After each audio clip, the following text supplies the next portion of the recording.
আসসালামু আলাইকুম ওয়া রাহমাতুল্লাহি ওয়া বারাকাতুহু।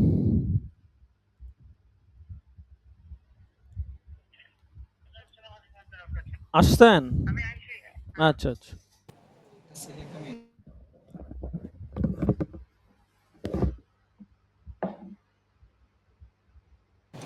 ওয়ালাইকুম আসসালাম রহমতুল্লাহ। ওয়ালাইকুম আসসালাম ওয়া রাহমাতুল্লাহ।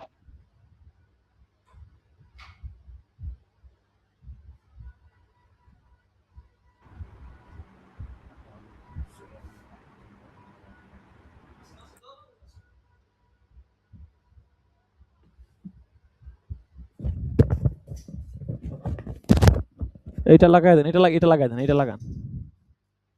হ্যাঁ, হ্যাঁ, এটা লাগায় দেন, লাগায় দেন। নিচে লাগান, নিচে, নিচে সহজ। এখন তো প্রাথমিক আলোচনা, বসেন। ধরেন কিতাব তো শুরু হইতে সমস্যা আছে।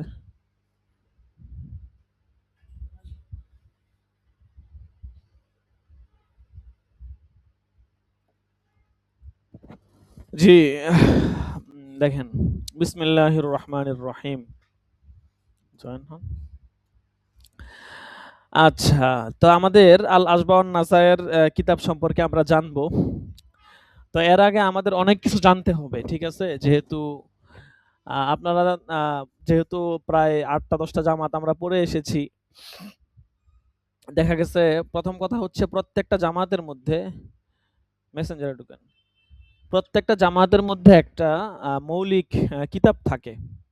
যেমন ধরেন ইবতেদায়ী জামাতের মধ্যে তাইসিরুল মুবতাদি এটা একটা মৌলিক কিতাব। এবং এই কিতাবের দিকে নামকরণ করেই হচ্ছে আপনার ইবতেদায়ী বা তাইসির নামে এই জামাতকে নামকরণ করা হয়েছে। মিজান জামাত, এই জামাতের মধ্যে মিজান মুনসাহিব হচ্ছে একটা মৌলিক কিতাব। নাহবিমির জামাত, নাহবিমির হচ্ছে একটা মৌলিক কিতাব। তারপর হেদায়েতুন নাহুর মধ্যে হেদায়েতুন নাহু একটা মৌলিক কিতাব। কাফিয়ার মধ্যে কাফিয়া মৌলিক কিতাব। সরাবেকায়ের মধ্যে সরাবেকায়া। জালালাইনের মধ্যে জালালাইন। আ এরপরে মিশকাত, মিশকাত, দাওরাত সবই মৌলিক কিতাব। যাই হোক, তো বিষয়টা হচ্ছে যে প্রত্যেকটা জামাতের মধ্যে একটা মৌলিক কিতাব থাকে যেটা হচ্ছে ওই জামাতের একটা মাখাজ বা মূল বলা চলে। তো আমাদের ইফতা বিভাগের মধ্যেও মৌলিক বা মূল যেই কিতাব সেটা হচ্ছে আল আসবাহ ওয়ান নাজায়ের। মানে এটা হচ্ছে একটা মূল কিতাব। এই জামাতের অন্যান্য কিতাবের মধ্যে আ এই কিতাবটা হচ্ছে একটা মৌলিক। ঠিক আছে?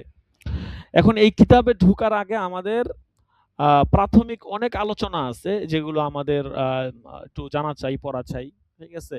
এবং এই আলোচনাগুলো আপনারা বিভিন্ন জায়গা থেকে পাবেন। বিশেষ করে আ হেদায়ার যেই একটা বাংলা সরা আছে আশরাফুল হেদায়া, ঠিক আছে? ওইটার ১ম খণ্ডের মধ্যে আপনার এই আলোচনাগুলো আছে। বিস্তারিত আলোচনা আছে, লম্বা আলোচনা। তো এইগুলো আলোচনাগুলো আপনাদের একটু পড়ে নিলে সুবিধা হবে আরকি। ঠিক আছে? তো কিছু আলোচনা আছে যেগুলো আ না জানলেই নয়। এই আলোচনাগুলো আসলে জানতেই হয়। ঠিক আছে? যেহেতু ইফতা বিভাগের মতো একটা গুরুত্বপূর্ণ বিষয়, সেখানে প্রাথমিক কিছু কথাবার্তা আলোচনা আছে যেগুলো জানাটা খুব জরুরি। তো এইজন্য আমরা যেই আলোচনাগুলো না জানলেই নয় সেগুলো আমরা অবশ্যই, অবশ্যই ইনশাআল্লাহ জেনে নিব। ঠিক আছে? এবং এগুলো কিছু তো ওই আশরাফুল হেদায়ার মধ্যে আছে। ঠিক আছে? আর কিছু আপনারা আ মা ওখানে নাই, আমি নিজ থেকে বলবো আরকি বিভিন্ন জায়গা থেকে মুতালা করে। তো আপনারা কমবেশি ইনশাআল্লাহ আশরাফুল হেদায়ার যে ১ম খণ্ড আছে ওখানে পেয়ে যাবেন। ফিকহি সম্পর্কে প্রাথমিক কিছু আলোচনা। তো এগুলো তো আপনারা মোটামুটি পড়েছেন। আ আ এমন না যে এখানে নতুন কিছু। সবকিছুই মোটামুটি পড়া আছে। কিতাবের এবারত যেগুলো, এগুলো হয়তো দেখা গেছে আপনাদের কাছে নতুন লাগবে আরকি। তো বিগত সময়গুলোতে, বিগত আপনাদের আগে যে আরো ৪ টা ব্যাচ ছিল, ওই সময়গুলোতে আমরা এই প্রাথমিক আলোচনার উপর একটা লম্বা টাইম নিয়েছিলাম। মানে বিশেষ করে গত বছরও এরকম একটা লম্বা টাইম আমরা নিয়েছিলাম। প্রাথমিক আলোচনা করেছিলাম অনেক সময় পর্যন্ত, প্রায় আপনার মাসখানেকের মতো আমরা প্রাথমিক আলোচনা করেছিলাম বিভিন্ন বিষয় নিয়ে এবং অনেক গুরুত্বপূর্ণ বিষয় ছিল আরকি। কিন্তু দেখা গেছে লম্বা আলোচনা করতে গেলে পরে আমাদের লেট হয়ে যায়। মানে পরবর্তীতে দেখা গেছে কিতাব অনেক কম হয়। ঠিক আছে? অনেক গুরুত্বপূর্ণ অনেক পয়েন্ট থাকে যেগুলো আমরা মানে শেষ করতে পারি না আরকি। তো এইজন্য এই বছরও আমরা আলোচনা করব, তবে সংক্ষেপে। ঠিক আছে? কারণ গত বছর আমরা অনেক আলোচনা করছি, পরে শেষ দিকে কিতাব আমরা বেশি পড়তে পারি নাই। মোটামুটি হইছে কিন্তু অনেকটাই রয়ে গেছে আরকি। তো মোটামুটি সব কিতাব শেষ হয়ে যায়। আপনার দুররে মুখতার বলেন, কাওয়ায়েদে ফিকা বলেন, তারপরে হচ্ছে যে আপনার শরহ উকুদ বলেন, উসুল ইফতা বলেন, সবগুলাই শেষ হয়ে যায় এবং বুহুস ফি কাযা ও প্রথম খণ্ড শেষ হয়ে যায়। কিন্তু আসবাউন নাজায়াতটা কখনো শেষ হয়নি এবং এটা আসলে শেষ করা সম্ভবও না। ঠিক আছে? এটা অন্যগুলা যেমন উসুল ইফতা যেই কিতাবটা আপনারা পড়বেন, ঠিক আছে? উসুলে ইফতা কিতাবটা এইটা দেখা গেছে এমন কিতাব, উসুলে ইফতা যদি ভালো করে পড়া হয় তাহলে শরহ উকুদের কাজ হয়ে যায়। কারণ শরহ উকুদটায় মূলত উসুলে ইফতার থেকে আপনার এটা সার নির্যাস শরহ উকুদ থেকে সহজকরণ করে লেখা হয়েছে উসুলে ইফতাটা। তো উসুলে ইফতা পড়লে আপনার দেখা গেছে এই শরহ উকুদটা পড়া হয়ে যায়। ঠিক আছে? কিন্তু আসবাউন নাজায়াতটা একটু ব্যতিক্রম আরকি। তো এখানে দেখা গেছে আলোচনাগুলো নতুন এবং কায়দা বলে, মাসালা বলে বিভিন্ন ধরনের শাখা-প্রশাখা মাসালা আপনারা পাবেন ইনশাআল্লাহ এখানে। তো যেই আলোচনাগুলো প্রাথমিক পর্যায়ে আসলে না করলেই নয়, সেগুলো আমরা ইনশাআল্লাহ করব। যেমন ফিকহার পরিচিতি, সংজ্ঞা, ফিকহার সাথে কুরআনের সম্পর্ক, প্রয়োজনীয়তা, ফিকহা কিভাবে সূচনা হয় এবং পরপর ৫-৬ যুগে কিভাবে ফিকহার সূচনা হয়েছিল, ইমাম আবু হানিফার জীবনী, বিভিন্ন মুসান্নিফদের জীবনী, ফিকহে হানাফির দলিল, ফিকহে হানাফির বৈশিষ্ট্য, তাকলিদের প্রয়োজনীয়তা। এই সমস্ত আলোচনার মধ্যে বেশ কিছু আলোচনা আছে যেগুলো আপনারা কিতাবেই পাবেন। যেমন তাকলিদ সম্পর্কে যে বিষয়গুলো, এইগুলো ইনশাআল্লাহ আপনারা উসুল ইফতার মধ্যে পাবেন। এরকম ২-৪ টা কিছু আলোচনা আছে, মুসান্নিফদের জীবনী আছে, এগুলো বিভিন্ন কিতাবে পাবেন। কাজেই যেগুলো না বললেই নয় সেগুলো আমরা একটু মুযাকারাতান বলবো। আর আবারও বলতেছি যেগুলো বলা হবে এগুলো কম বেশ আপনারা মোটামুটি এতগুলো জামাত পড়ে আসছেন, সরাবেকায়া, তারপর হচ্ছে হেদায়া, মেশকাত, সব জামাতেই কিন্তু এই সমস্ত আলোচনা যায়।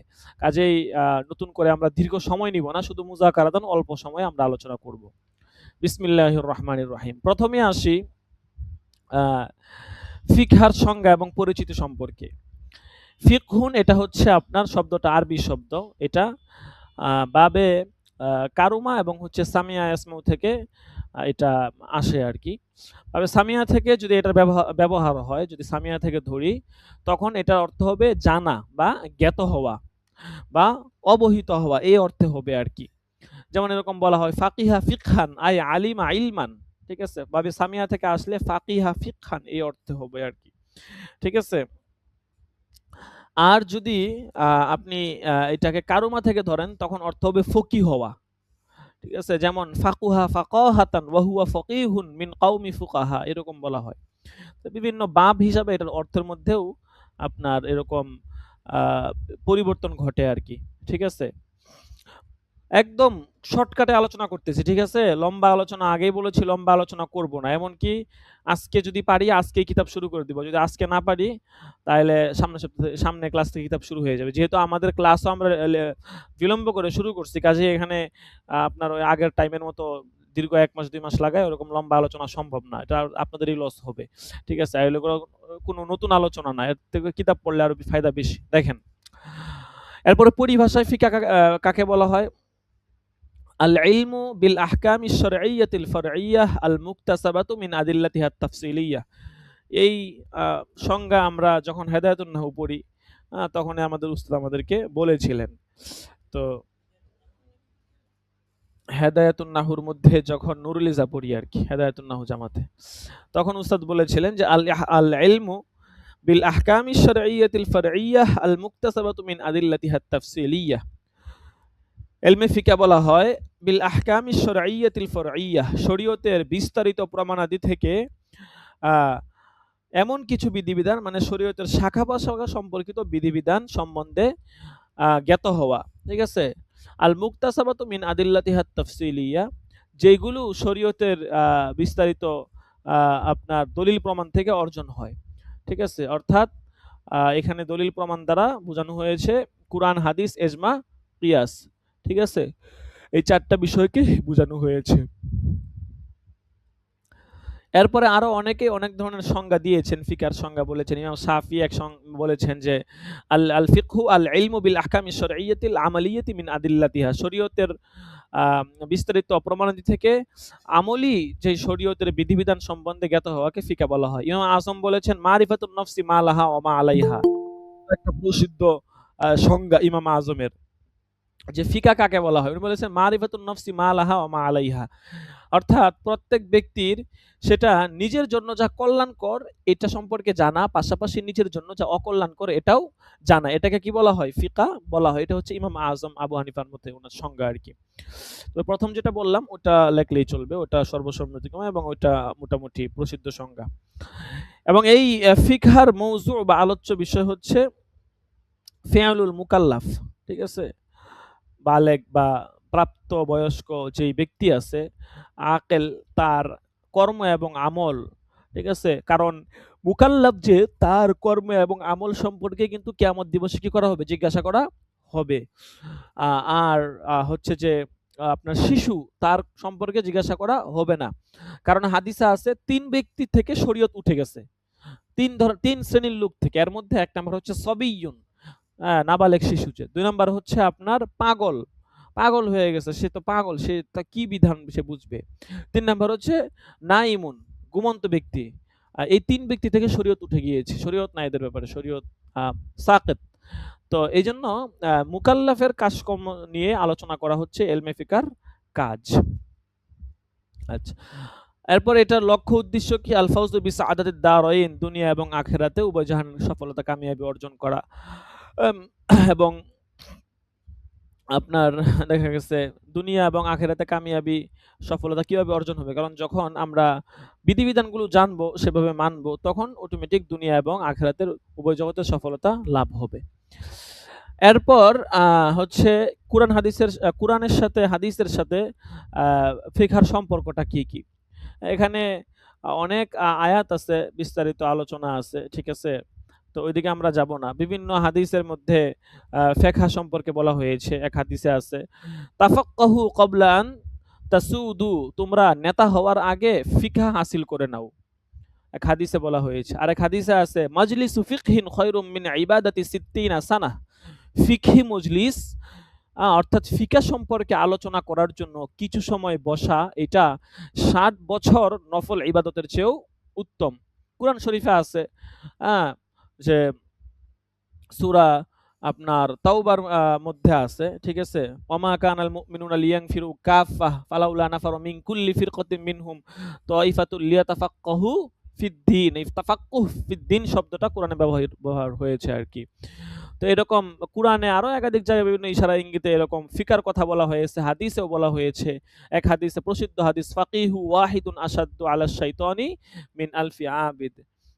গতকাল আমরা এক মিটিং এ ছিলাম, সেখানে একটা ঘটনা বলা হয়েছে, ঠিক আছে। তো আসলে লম্বা আলোচনা, তো ওইদিকে আর না যাই, ঠিক আছে। তো দেখেন এরপর ফাকিহু ওয়াহিদুন আসাদ্দু আলা শাইতানি মিন আলফি আবিদ, এইটার ব্যাখ্যাটা যখন আমরা না জানা নুরানি প্রথম, তখন আসলে বুঝতাম না এটা কিভাবে, এটা কি বলছে, যে এক জন ফাকিহু ওয়াহিদ, একজন ফকি, আসাদ্দু আলা শাইতান, শয়তানের জন্য অনেক কঠিন, মিন আলফি আবিদ, 1000 আবেদ থেকে। মানে কি, মানে হচ্ছে 1000 আবেদকে ধোঁকা দেওয়া অনেক সহজ, কিন্তু একজন ফকিহকে ধোঁকা দেওয়াটা এত সহজ না, ঠিক আছে।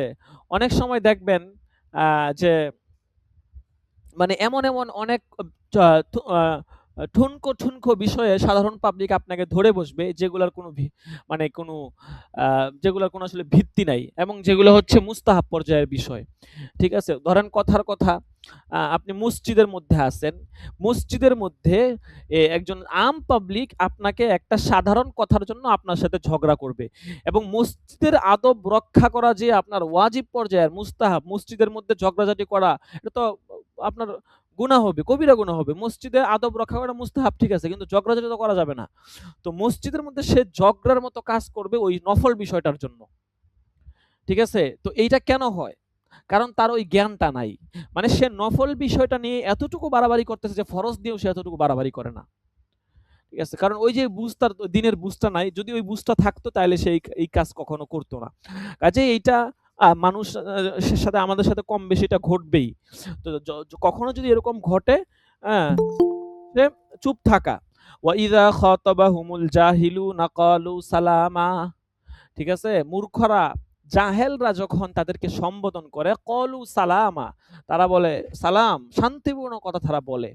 কাজেই আমরা, আল্লাহ তাআলা আমাদেরকে ইলম দিয়েছেন, জ্ঞান দিয়েছেন, একজন জ্ঞানী মানুষ যার ভিতরে এলেম আছে, দিনের বুঝ আছে, তার ভিতরে আসলে আল্লাহ তাআলার পক্ষ থেকে একটা নূর আছে। আপনারা ইমাম শাফি রহমতুল্লাহ আলাইহি সম্পর্কে শেয়ার আছে, আল ইলমু নূরুম মিন ইলাহি ওয়া নূরুল্লাহি লা ইউতা লিআসি। এলেম হচ্ছে আল্লাহ তাআলার পক্ষ থেকে একটা নূর, এবং এই নূর কোনো অবাধ্য গুনাহগার বান্দার কলবে আসে না। ঠিক আছে? তো এর দ্বারা কি বোঝানো হয়েছে? এর দ্বারা বোঝানো হয়েছে গুনাহগার বান্দার কলবে আসে না, মানে হচ্ছে মানে যে হচ্ছে যে গুনাহে ইচ্ছায় অনিচ্ছায় গুনাহে লিপ্ত। একটা হচ্ছে যে গুনাহ হয়ে যায়, তারপরে তওবা করা, না যে আমি এই গুনাহটা করে ফেলছি, আমি সামনে আর এই গুনাহটা করব না। তওবা করা, এই অনুভূতি থাকা। আরেকটা হচ্ছে যে না, অহরহ গুনাহ হচ্ছে নিজের মধ্যে কোনো অনুভূতিই নাই। এদের জন্য তো এলেম না। ওয়ালাইসাতিত তাওবাতু লিল্লাযিনা ইয়ামালুনা সাইয়্যাত। ঠিক আছে? তো যাই হোক, যেটা বলতেছিলাম যে এলেমটা হচ্ছে আল্লাহ তাআলার পক্ষ থেকে একটা নূর। কাজেই এই নূর অর্জন করতে হলে কিন্তু এই আমাকে আপনাকে এই গুনাহ থেকে বাঁচতে হবে। এখন এই নূরটা যাদের মধ্যে থাকবে, এরা এই নূরের মাধ্যমে পথ দেখতে পাবে। সূরা বাকারার মধ্যে ৩ নাম্বার পৃষ্ঠায় আছে। ঠিক আছে? যে আল্লাহ তাআলা আ কি করেছেন? আয়াতটা যেন কি? আদাআমুল্লাহু কি আয়াত কি? সূরা মাসালুহুম কামাসালিল্লাযী ইসতাওকাদা নারা ফালাম্মা আদাআত মা হাওলাহু যাহাবাল্লাহু বিনুরিহিম ওয়া তারাকাহুম ফি যুলুমাতিল লা ইবসিরুন। তো এখানে আল্লাহ তাআলা বুঝিয়ে দিয়েছেন যে এই নূর, এটা হচ্ছে এই নূরের মাধ্যমে আমরা পথ চলবো। কাজেই মূর্খ ব্যক্তির কাছে তো এই নূরটা নাই, এই আলোটা নাই। তো সে কখনোই আপনাকে দেখা গেছে ওইভাবে আপনার সাথে আ আ কথাবার্তা বলবে না। কাজেই ওই যে হযরত আলী রাদিয়াল্লাহু তাআলা আনহু একটা কথা বলেছিলেন যে প্রত্যেক জিনিসের যাকাত আছে। আর জ্ঞানের যাকাত হচ্ছে সবর করা, ধৈর্য ধারণ করা।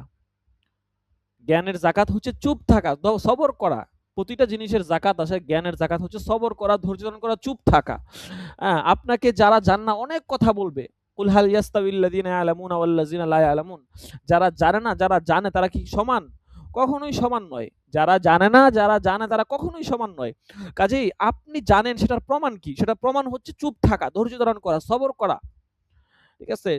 অবস্থা বুঝে আপনি প্রতিবাদ করবেন, হ্যাঁ? ধৈর্য ধারণ, চুপ থাকার মানে এই না যে আপনি সবসময় চুপ থাকবেন, অন্যায় হয়েছে এর মানে এই না। অবস্থা বুঝে হিকমত অবলম্বন করে চুপ থাকতে হবে। যেখানে চুপ থাকার দরকার চুপ থাকবেন। যেখানে কথা বলার দরকার কথা বলতে হবে। একজন মূর্খ লোক আইসা আপনার সাথে তর্ক করতেছে না, আমি যদি তার সাথে কথা বাড়াই তাহলে তো তার সাথে একটা বাকবিতণ্ডা হয়ে যাবে। আ তার সাথে কথা বলা, মূর্খের সাথে কথা বলা মানে নিজের সম্মান নষ্ট করা। এজন্য আল্লাহ তাআলা বলছেন, মূর্খরা যখন সম্বোধন করবে তখন তারা বলে সালামা, শান্তিপূর্ণ কথা বলে। কাজেই যেই কথা বলতেছিলাম যে ফাকিহু ওয়াহিদুন আসাদ্দু আলা শাইতানি মিন আলফি, এটার ব্যাখ্যা বলতে গিয়ে এতগুলো কথা বলা হলো। তো যাই হোক, এরকম কোরআন হাদিসের মধ্যে বা এরকম ফিকহার বিভিন্ন দিক নিয়ে বলা হয়েছে, এবং ফিকহার প্রয়োজনীয়তা কতটুকু এগুলো আসলে বলার অবকাশ রাখে না। ঠিক আছে? ফিকহা সম্পর্কে দেখা গেছে যদি আমরা ফিকহের অর্জন করার মতো অর্জন করতে পারি, তাহলে এটা আমাদের জন্য অনেক কিছু, অনেক কল্যাণ আমাদের এর মধ্যে আছে। আর যদি মানে নামকাওয়াস্তে অর্জন করি, তাহলে এই অর্জনে আসলে অর্জন না করার মতোই। ঠিক আছে? বরং যতটুকু জানা ততটুকুর উপর আমল করা। ঠিক আছে? এটাই হচ্ছে মূল মাকসাদ। আচ্ছা। এরপরে যদি আমরা আলোচনায় আসি, তাহলে ফিকহের সূচনা এবং কম বিকাশ কিভাবে হয়? কম বেশ এই সমস্ত আলোচনা আপনারা বিভিন্ন জায়গাতে বিভিন্ন কিতাবাদিতে পড়ে থাকেন। মূলত ৫-৬ যুগ শতাব্দী পর্যন্ত ফিকহের ধারাবাহিকতা ছিল আরকি। আমরা এটাকে ৬টা যুগে ভাগ করতে পারি ফিকহের সূচনা এবং ক্রম বিকাশকে। প্রথম হচ্ছে রাসূল সাল্লাল্লাহু আলাইহি ওয়াসাল্লামের যুগ। রাসূল সাল্লাল্লাহু আলাইহি ওয়াসাল্লামের মুবারক যুগ বা তার নবুয়ত প্রাপ্তি থেকে ১০ম হিজরি পর্যন্ত, মানে তার মৃত্যুর আগ পর্যন্ত এই যুগটা পরিব্যাপ্ত ছিল আরকি। দ্বিতীয় যুগ হচ্ছে কিবারে সাহাবায়ে কেরামের যুগ। এই যুগে খুলাফায়ে রাশিদিনের সমাপ্তি লগ্নে এসে শেষ হয়ে যায়। কিবারে সাহাবা, যারা বড় বড় সাহাবায়ে কেরাম ছিলেন, তারা হযরত আবু বকর সিদ্দিক রাদিয়াল্লাহু তাআলা আনহু, হযরত উমর ফারুক রাদিয়াল্লাহু তাআলা আনহু, হযরত উসমান গনি, হযরত আলী রাদিয়াল্লাহু তাআলা আনহু, আ এবং হযরত আম্মা জান আয়েশা রাদিয়াল্লাহু আনহা, এরকম যারা বড় বড় সাহাবা, ফকি সাহাবা ছিলেন, পুরুষ সাহাবা, নারী সাহাবা যারা ছিলেন, তাদেরকে বলা হয় কিবারে সাহাবা। এরপর হচ্ছে সিগারে সাহাবা এবং তাবেঈনের যুগ।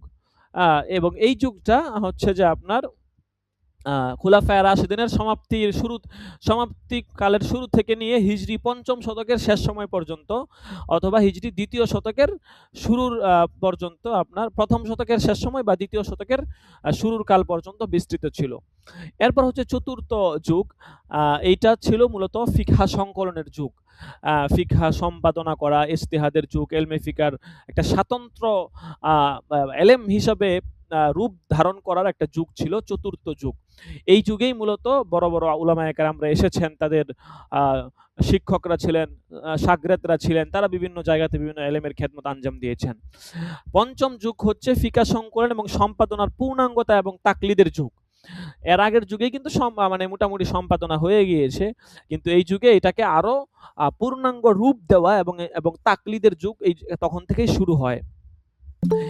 ষষ্ঠ যুগ হচ্ছে শুধুমাত্র তাকলিদের যুগ। ঠিক আছে, এই তাকলিদের যুগ যেমন আমরা এই ষষ্ঠ যুগে আছি, শুধু তাকলিদ করতে হবে, আমাদের অন্য কিছু করা যাবে না। সপ্তম শতকের প্রারম্ভ থেকে এই যুগের সূচনা হয়। মূলত এই যুগে ইজতিহাদ করার মতো যোগ্যতা সম্পন্ন লোক না থাকার কারণেই ইজতিহাদটা ধীরে ধীরে থেমে যায়। ঠিক আছে, ইজতিহাদ থেমে যায়, ইজতিহাদের প্রয়োজনীয়তা শেষ হয়ে যায়, এরকম লোকও ছিল না এবং তখন থেকে তাকলিদ শুরু হয়।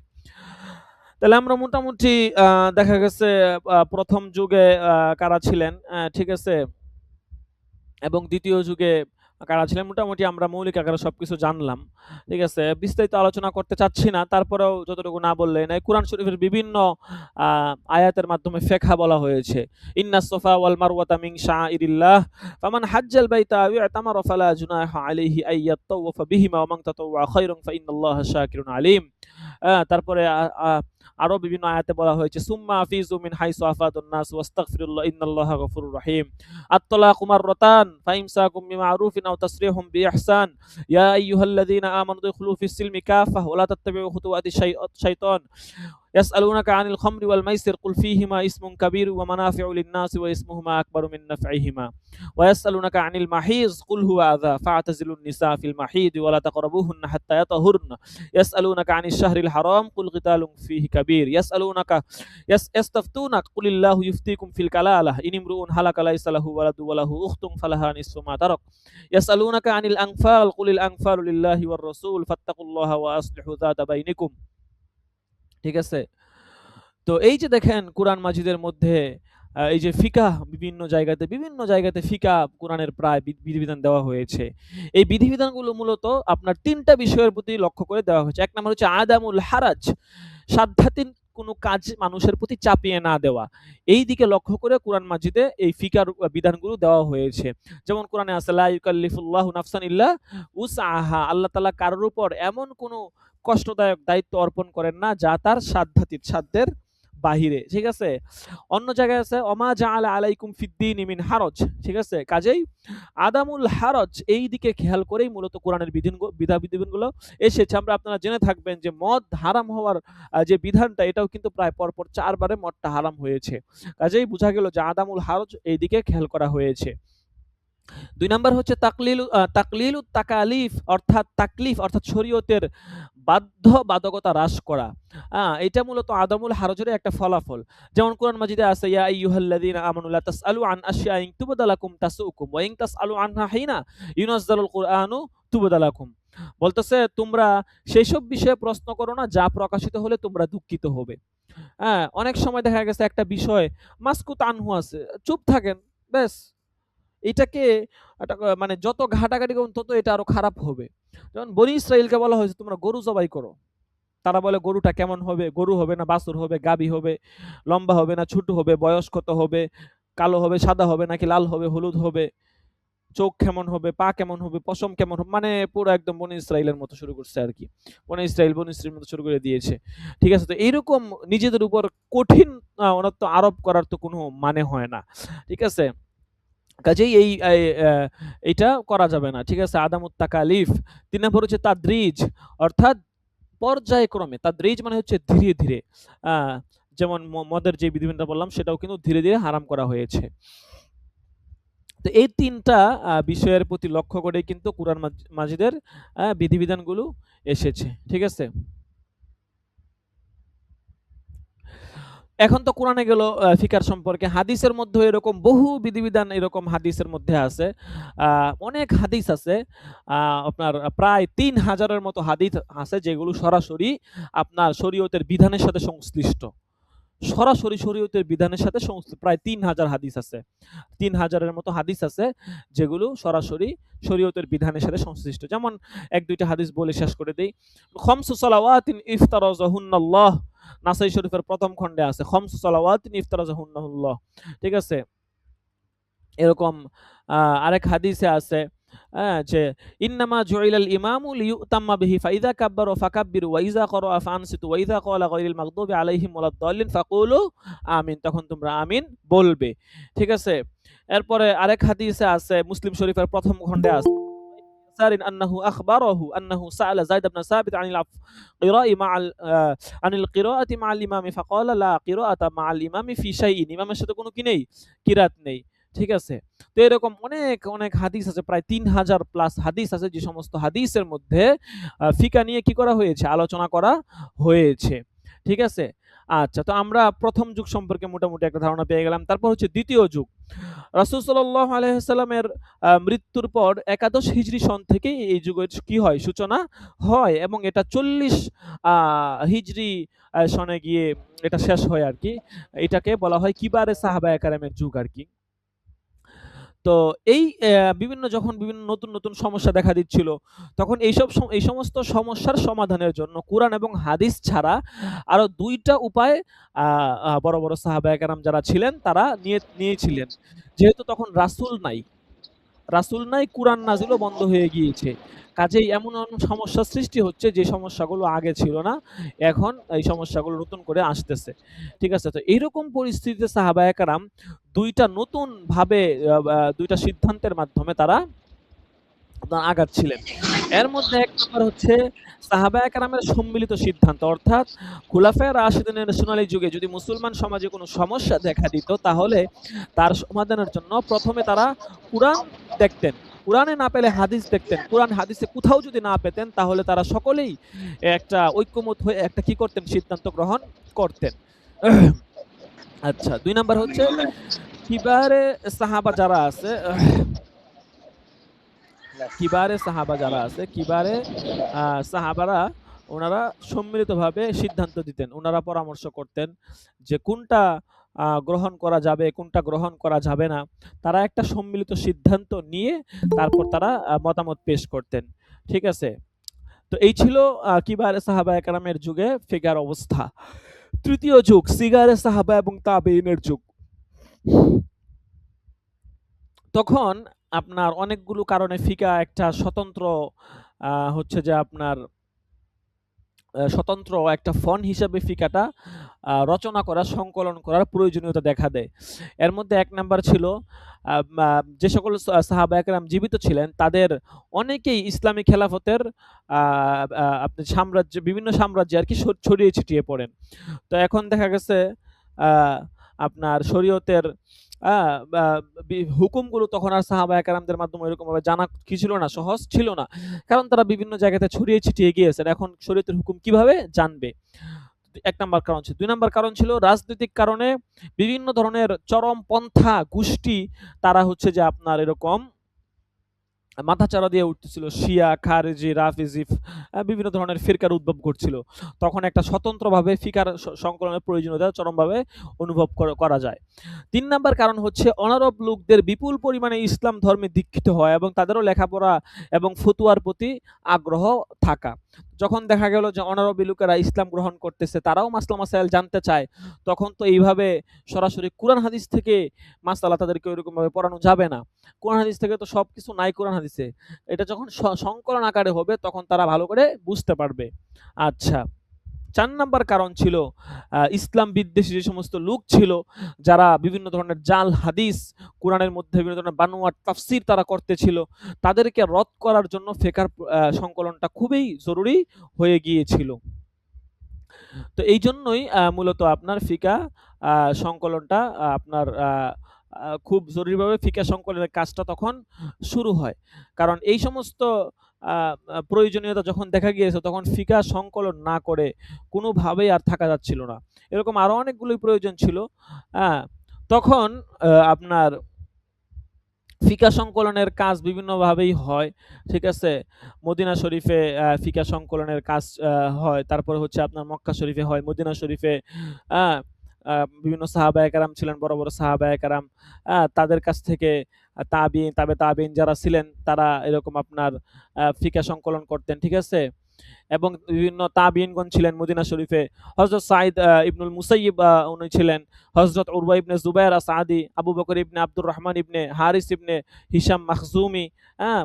হযরত আলী ইবনে হুসাইন ইবনে আবি তালেব হাশিমি, তারপর আব্দুল্লাহ ইবনে উতবা ইবনে মাসউদ, উনারা মদিনা শরীফে ছিলেন। উনারা বিভিন্ন ফিকহ বিষয়ে বিভিন্ন মানুষকে পরামর্শ দিতেন, সংকলন এর বিষয়ে সহযোগিতা করতেন। এরকম মক্কা শরীফে ছিলেন অনেকেই। ঠিক আছে? কুফাতে ছিলেন, হ্যাঁ? মক্কাতে মুজাহিদ ইবনে জুবায়ের ছিলেন, হযরত ইকরিমা রাহমাতুল্লাহি আলাইহি ছিলেন, হ্যাঁ? তারপর আতা ইবনে আবু রাবা রাহমাতুল্লাহি আলাইহি ছিলেন, তাবিঈ ছিলেন উনারা। কুফাতে অনেকেই ছিলেন, ঠিক আছে? সিরিয়াতে ছিলেন, বসরাতে ছিলেন, বিভিন্ন জায়গাতে সাহাবায়ে কেরামরা ছড়িয়ে ছিটিয়ে ছিলেন। কুফাতে ছিলেন হযরত আলকামা ইবনে কায়েস নাখঈ, হযরত মাসরুক ইবনে আজদা হামদানি রাহমাতুল্লাহি আলাইহি, হযরত শুররা ইবনে হারিস কিন্দি রাহমাতুল্লাহি আলাইহি, হযরত সাঈদ ইবনে জুবায়ের রাহমাতুল্লাহি আলাইহি, সহ অনেকেই ছিলেন, অনেক বড়, বড় সাহাবায়ে ছিলেন। বসরাতে ছিলেন হযরত আনাস ইবনে মালিক আনসারী রাহমাতুল্লাহি আলাইহি, হযরত আবু আলিয়া রাফি ইবনে মিহরান রাহমাতুল্লাহি আলাইহি, তারপর ছিলেন হযরত আবু শাসা জাবির ইবনে যায়েদ রাহমাতুল্লাহি আলাইহি, মুহাম্মদ ইবনে সিরিন রাহমাতুল্লাহি আলাইহি, হযরত কাতাদা ইবনে দামআত দুসি রাহমাতুল্লাহি আলাইহি। সিরিয়াতে অনেকেই ছিলেন হযরত আব্দুর রহমান ইবনে গানাম আশআরি রাহমাতুল্লাহি আলাইহি, হযরত আবু ইদ্রিস খাওয়ারি রাহমাতুল্লাহি আলাইহি, হযরত রাজা ইবনে হাইওয়া রাহমাতুল্লাহি আলাইহি, হযরত উমর ইবনে আব্দুল আজিজ রাহমাতুল্লাহি আলাইহি। ওনাদের পরিচিতি সহ বিস্তারিত আছে, সংক্ষেপে শুধু নামগুলো বলে দিচ্ছি। মিসরে অনেকে ছিলেন আব্দুল্লাহ ইবনে আমর ইবনুল আস রাহমাতুল্লাহি আলাইহি, হযরত আবুল খায়ের মুরশিদ ইবনে আব্দুল্লাহ রাহমাতুল্লাহি আলাইহি। ইয়ামানে ছিলেন তাউস ইবনে কাইসান রাহমাতুল্লাহি আলাইহি, হযরত ওয়াহাব ইবনে মুনাব্বিহ প্রসিদ্ধ হাদিস বিশারদ ছিলেন, অনেক হাদিস ওনার থেকে বর্ণিত হয়েছে। হযরত ইয়াহইয়া ইবনে আবু কাসির রাহমাতুল্লাহি আলাইহি সহ আরো অনেকেই ছিলেন। তো যাই হোক, বিস্তারিত আলোচনা করলাম না, কিছু নাম বলে দিলাম, একদম সংক্ষেপে না করলেই নয়। তো এভাবেই কিন্তু তৃতীয় যুগে ফিকাহটা একটা সংকলনের রূপ ধারণ করছিল এবং মোটামুটি ফিকাহটা একটা সংকলনের প্রয়োজনীয়তা দেখা দেয় এবং সংকলনের কাজ শুরু হয়ে যায়। চতুর্থ যুগ ছিল ফিকাহ সংকলন এবং এটা সম্পাদনা। আরো সংকলন করা এবং এটা আগে যেগুলো লেখা হয়েছিল ওগুলো সম্পাদনা করা এবং এলমে ফিকাহ একটা মোটামুটি আপনার একটা স্বতন্ত্র একটা শাস্ত্রে রূপ ধারণ করে আরকি। ঠিক আছে? এবং এই যুগেই কিন্তু ইমাম আযম আবু হানিফা এবং হচ্ছে যে পরবর্তী ফুকাহায়ে কেরাম যারা ছিলেন তারা ওইরকম ফিকাহ সংকলনের কাজ পুরোপুরিভাবেই শুরু করে দিয়েছেন। ঠিক আছে? অনেকের নাম আছে, আপনারা এর বিস্তারিত পেয়ে যাবেন ইনশাআল্লাহ, ঘাটাঘাটি করলে বিভিন্ন কিতাবের ভূমিকাতে এগুলো আছে। আশরাফুল হেদায়েত যেটা আছে ওইটার মধ্যেও আছে। কাজেই আমরা আর এত বিস্তারিত আলোচনা করব না। ঠিক আছে? ইমাম আযম রাহমাতুল্লাহি আলাইহির জীবনী, তারপর উনার যেই ফিকহে হানাফির যে ৪০ জনের বোর্ড ছিল, সেই বোর্ড, এবং বিস্তারিত আরো অনেক আলোচনা কথাবার্তা আছে। ঠিক আছে? এগুলো অতটা জরুরি না। আপনারা যারা পারেন ইনশাআল্লাহ ভালো করে নিজেরা মুতালা বিভিন্ন জায়গায় পেয়ে যাবেন। মার্জি তো বলে দিলাম, আশরাফুল হেদায়েত ওটার মধ্যেও আছে, বিস্তারিত আলোচনা আছে, ওখান থেকে পড়ে নিবেন। এরপর ৬ নাম্বার যে আমাদের যুগ ছিল তাকলিদের যুগ। তো তাকলিদের যুগে ওই যুগে তো আর ফিকহ আলাদাভাবে স্বতন্ত্র হয় না, রচনা করা হয় নাই। কারণ তাকলিদের যুগ, তখন ওইরকম ব্যক্তিও ছিল না যারা ফিকহ রচনা করবে, এরকম করবে। দেখা গেছে তখন ওইরকম যোগ্য ব্যক্তি না থাকার কারণে এমনিতেও যখন একটা রচনা করতে, করতে একটা প্রয়োজনীয়তা ফুরিয়ে গিয়েছে, তখন আর নতুনভাবে ফিকহ সংকলন করার কারণ যারা পূর্ববর্তী উলামায়ে কেরামরা ছিলেন তারা ইতিমধ্যে এই হাজতটা মিটিয়ে দিয়েছে। ঠিক আছে? আচ্ছা। এরপরেও যারা ছিলেন তারা শুধু তাকলিদ করে গিয়েছেন। এরপরে ফিকহে হানাফি, ফিকহে মালিকি, ফিকহে শাফিঈ, ফিকহে হাম্বলি, আ কোন মাযহাবের সূচনা কিভাবে হয়, আ এগুলো সম্পর্কে কিছু আলোচনা আছে, আপনারা ইনশাআল্লাহ দেখে নিবেন। ইমাম আযম রাহমাতুল্লাহি আলাইহির আ আ জীবনী, ইমাম মালিক রাহমাতুল্লাহি আলাইহির জীবনী, তারপর হচ্ছে ইমাম শাফি রহমতুল্লাহ আলাইহির জীবনী, ইমাম আহমদ ইবনে হাম্বল রহমতুল্লাহ আলাইহির জীবনী, ওনাদের জীবনী এবং ওনাদের ফিকহাটা কিভাবে সংকলন হয়, সূচনা হয় কিভাবে, কার উস্তাদ কে ছিলেন, শাগরেদ কে ছিলেন, ইত্যাদি বিষয়গুলো আপনারা ভালো করে ইনশাল্লাহ দেখে নেবেন। আমি কিন্তু মৌলিক মৌলিক পয়েন্ট গুলো বলে দিচ্ছি, যেটা হচ্ছে না জানলেই নয়। ইমাম হানাফি মাযহাবের মধ্যে ৪০ জন আপনার যে ফিকহি বোর্ডে ৪০ জন সদস্য ছিলেন, এই সবগুলো আপনারা ইনশাআল্লাহ আশরাফুল হেদায়েতে দেখলে ওখানে পেয়ে যাবেন ইনশাআল্লাহ। ঠিক আছে? বিস্তারিত আলোচনা আছে। আচ্ছা, এরপরে ফিকহে হানাফির আপনার বৈশিষ্ট্য, ফিকহে হানাফির আপনার বিভিন্ন ফিকহে হানাফি সম্পর্কে একটা নকশা আছে আলাদা। ঠিক আছে? এই নকশাটা হচ্ছে যে আপনারা যখন এই আল আসবাউন নাজায়ের কিতাবটা পড়বেন, ওই কিতাবের শুরুর দিকে ওই নকশা সম্পর্কে কিছু কথাবার্তা ইনশাআল্লাহ হবে। ফিকহে হানাফিটা কিভাবে আসলো? ঠিক আছে? ফিকহে হানাফির অনেক বৈশিষ্ট্য আছে। আ ফিকহে হানাফির এটা হচ্ছে যে রিওয়ায়াতের সাথে দিরায়াতের একটা যুক্তির সামঞ্জস্যতা আছে আরকি। ঠিক আছে? ফিকহে হানাফির এটা অন্য ফিকহের তুলনায় অনেক সহজ সরল। ঠিক আছে? সহজ, বুঝতে সহজ। এবং ফিকহে হানাফির বাস্তব জীবনের ব্যবস্থার অংশর সাথে মিল রেখে করা হইছে। ঠিক আছে? মানুষের চাহিদা, মানুষের যেই বাস্তব অবস্থা, সেটার সাথে মিল রেখে ফিকহে হানাফি সূচনা হয়েছে। তাহাজিব, তামাদ্দুন বা কৃষ্টি কালচারের জন্য যা যা প্রয়োজন, ফিকহে হানাফির মধ্যে এটা সবচেয়ে বেশি আছে। কুরআন সুন্নাহ থেকে আহরিত মাসালা মাসাইল সমূহ এখানে রয়েছে। ফিকহে হানাফির দলিল কিতাবুল্লাহ, সুন্নতে হাদিস, সাহাবায়ে কেরাম, ইজমা, কিয়াস, ইস্তেহসান, উরুফ। ঠিক আছে? এই সমস্ত দলিলগুলোর ভিত্তিতেই ইমাম আজম রহমতুল্লাহি আলাইহি এবং ফিকহে হানাফি বোর্ডের যে ৪০ জন বড় বড় উলামায়ে কেরাম ছিলেন, ফকিহগণ ছিলেন, তারা বিভিন্ন মাসালা মাসাইল গ্রহণ করতেন। আচ্ছা,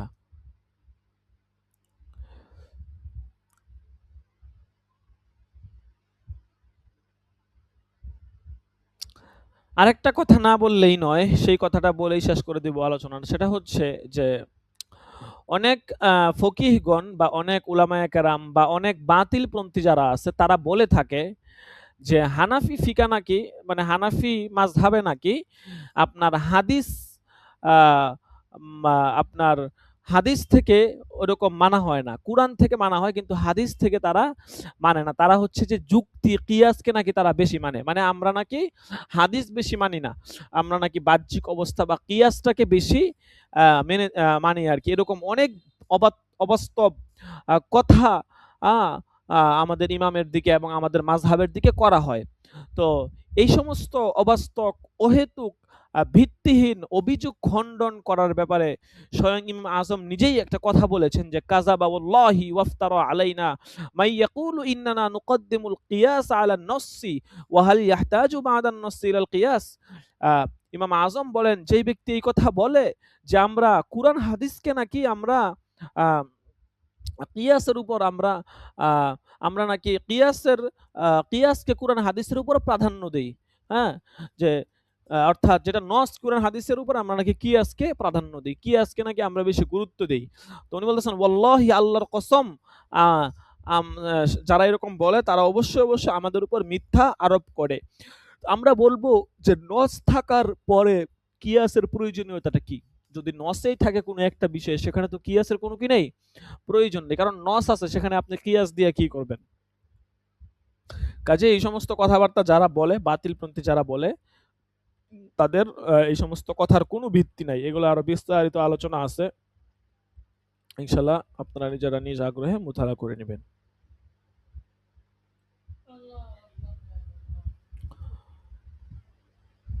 এরপরে তাকলিদ সম্পর্কে কিছু আলোচনা আছে। তাকলিদ হচ্ছে কতটুকু জরুরত, হ্যাঁ? এ সম্পর্কে কিছু কথাবার্তা আছে। এটা আপনারা ইনশাআল্লাহ উসুল ইফতা পড়লে ওখানে পেয়ে যাবেন।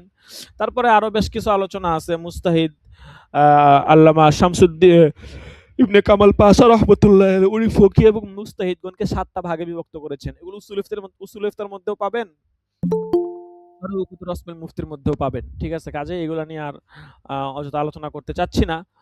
মুস্তাহিদ ফিল শরা', মুস্তাহিদ ফিল মাযহাব, তারপর হচ্ছে যে আপনার মুস্তাহিদ ফিল মাসাইল, আসহাবুত তাখরিজ, আসহাবুত তারজিহ, আসহাবুত তাময়িজ, মুকাল্লিদিনে মুহস, বিস্তারিত আলোচনা আছে। ঠিক আছে? এগুলো আসলে আলোচনা করলে মানে সময়ই চলে যাবে। ঠিক আছে? কাজেই এগুলো নিয়ে আর আমরা আলোচনা না করি। এবং এরপরে আছে ফিকহে হানাফির বিভিন্ন পরিভাষা। ঠিক আছে? প্রথমত ফিকহে হানাফির সমস্ত কাজগুলো ২ ভাগে বিভক্ত। একটা হচ্ছে মাশরু আর একটা হচ্ছে গায়রে মাশরু। হ্যাঁ? শরীয়ত সম্মত আ কাজ যেগুলো মাশরু, এগুলো হচ্ছে আপনার আ ৭ প্রকারে বিভক্ত। শরীয়ত সম্মত এবং শরীয়ত অনুমোদিত কাজ, এগুলো হচ্ছে আবার ৭ প্রকারে বিভক্ত। যেমন ধরেন ফরজ, ওয়াজিব, সুন্নত, মুস্তাহাব, হারাম, মাকরু, মাকরুহে তাহরিমি, মাকরুহে তানজিহ এবং হচ্ছে মুবাহ। ঠিক আছে? তো ফরজ মানে হচ্ছে যেটা অবশ্যই পালন করতে হবে। ফরজ আবার ২ প্রকার, ফরজে আইন, ফরজে কিফায়া। ওয়াজিব, যেটা ওয়াজিবটা ফরজের ন্যায় পালন করতে হবে, তবে এটা আকীদাগত দিক থেকে ওয়াজিব এবং ফরজের মধ্যে কিছুটা পার্থক্য রয়েছে। কারণ ফরজ প্রমাণিত হয়েছে দলিলে কতঈর দ্বারা, আর ওয়াজিব প্রমাণিত হয় দলিলে জন্নির দ্বারা। কিন্তু ওয়াজিবটা অবশ্যই মানতে হবে, না মানলে গুনাহ হবে। সুন্নত, ফরজ বা ওয়াজিব ব্যতীত দিনের যে সকল কাজ রয়েছে সেগুলোকে সুন্নত বলা হয়। রাসূল যেগুলো করতে বলেছেন সবসময় করেছেন। ২ রকম সুন্নত, সুন্নতে মুআক্কাদা, সুন্নতে গায়রে মুআক্কাদা। রাসূল নিজে সবসময় করেছেন, আ কখনো ছেড়ে দেননি, সেগুলোকে সুন্নতে মুআক্কাদা বলা হয়। গায়রে মুআক্কাদা যেগুলো নবীজি অভ্যাসগতভাবে নিয়মিত করেছেন এবং বিনা কারণে তা ছেড়েও দিয়েছেন, এগুলোকে বলা হয় সুন্নতে গায়রে মুআক্কাদা। মুস্তাহাব, যে সমস্ত কাজ রাসূল সাল্লাল্লাহু আলাইহি ওয়াসাল্লাম কখনো কখনো লোকদেরকে উৎসাহিত করেছেন, কখনো আবার করেছেন, কখনো আবার করেননি, এগুলোকে মুস্তাহাব বলা হয়। মুস্তাহাবকে নুদুব বলা হয় বা মানদুব বলা হয়, তাতাউউ বলা হয়, নফল বলা হয়। মুস্তাহাবের একাধিক নাম আছে। হারাম, যে সমস্ত কাজ নিষিদ্ধ হওয়া অকাট্য দলিল দ্বারা প্রমাণিত, সেগুলোকে বলা হয় হারাম। তারপর হচ্ছে মাকরুহে তাহরিম, মাকরুহে তানজিহি। মাকরুহে তাহরিম মানে যে কাজ নিষিদ্ধ হওয়াটা অকাট্য দলিল দ্বারা প্রমাণিত নয়, কিন্তু দলিলে জন্নি দ্বারা প্রমাণিত, এটা হচ্ছে মাকরুহে তাহরিমি। তানজিহি, এটা হচ্ছে নিষেধাজ্ঞার বিষয়টা শরীয়তের দৃঢ়তার সাথে প্রমাণিত নয়, কিন্তু বর্জন করলে সওয়াব পাওয়া যায়, আর যদি বর্জন না করে তাহলে শাস্তি হয় না। এটাকে বলা হয় মাকরুহে তানজিহি। তবে কাজটা ঠিক হবে না আরকি। তবে গুনাহ হয় না। মুবাহ মানে হচ্ছে বৈধ। ঠিক আছে? এটা করলেও সমস্যা নাই, না করলেও সমস্যা নাই। যেমন আপনার খাইতে মন চাইছে, আপনি এখন খাইবেন। আপনার ইচ্ছা। খাইলে খান, না খাইলে নাই। ঠিক আছে? আচ্ছা, এরপরে আরো অনেক আলোচনা আছে। ঠিক আছে? আপনারা ইনশাআল্লাহ দেখে নিবেন। তো আমরা আ আজকে কিতাব মোটামুটি আ প্রাথমিক যে আলোচনাগুলো আছে, আমরা তো মোটামুটি আলোচনাগুলো করে ফেললাম।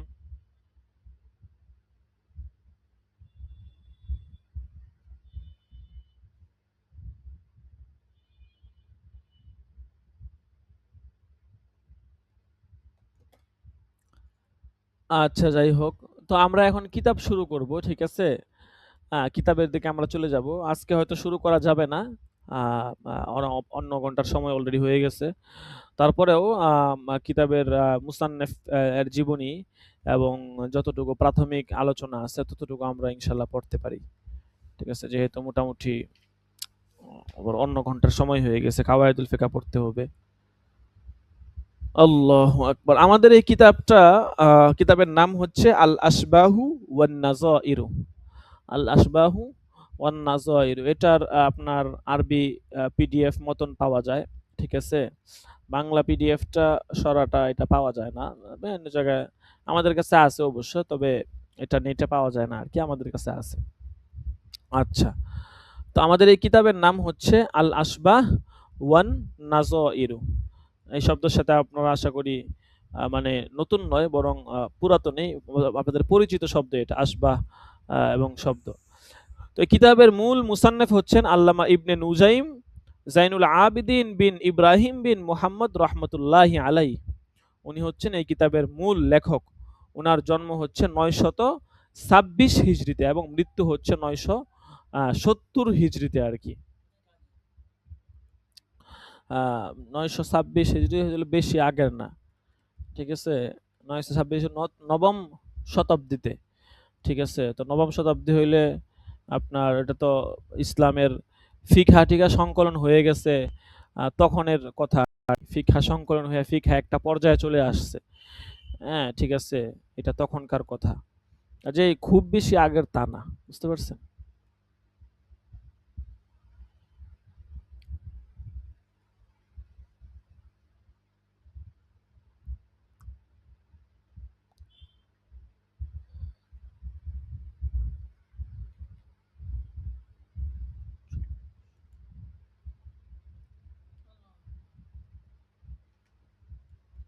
আল্লাহু আকবার।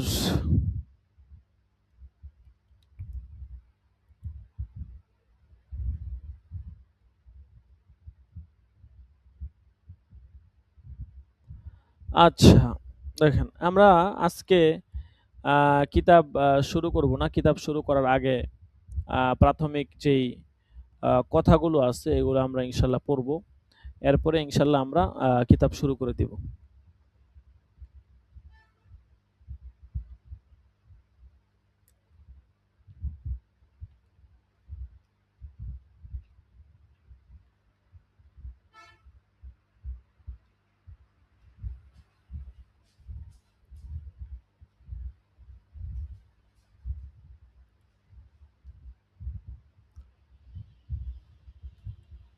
প্রথমে আমরা মুসান্নেফের জীবনীটা জানি, তারপরে আল আসবাউন নাজায়ের শব্দের ব্যাখ্যাটা জানবো, তারপরে ইনশাআল্লাহ পরবর্তী সবক থেকে কিতাব শুরু করে দিব।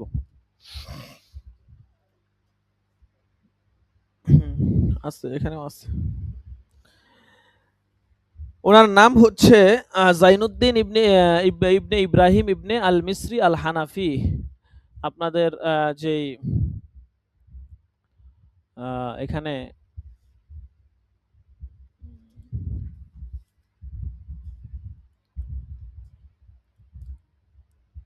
যে কিতাবটা আছে পিডিএফটা, দেখেন এটার মধ্যে পান কিনা। এটার মধ্যে মনে হয় আছে, দেওয়া আছে, দেখেন।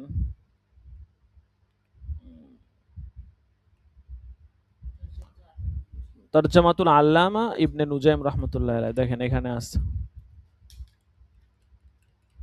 হুয়াল ইমামুল আলিমুল আল্লামা উমদাতুল উলামাইল আমিলিন ওয়া কুদওয়াতুল ফুকাহাইল মাহিরিন জাইনুদ্দিন ইবনে ইব্রাহিম ইবনে মুহাম্মদ আশ-শাহির ইবনে নুজাইম আল হানাফি।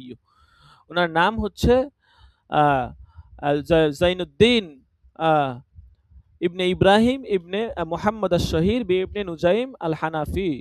ওনাকে ইবনে নুজাইম আল হানাফি মানে এই নামে উনি হচ্ছে আপনার প্রসিদ্ধ আর কি। এক একজন এক এক নামে প্রসিদ্ধ থাকে, তো উনি হচ্ছে আপনার এই নামে প্রসিদ্ধ, জাইনুদ্দিন ইবনে ইব্রাহিম ইবনে আল মিসরি আল হানাফি। ঠিক আছে, হ্যাঁ, উনি হচ্ছে এই নামে প্রসিদ্ধ।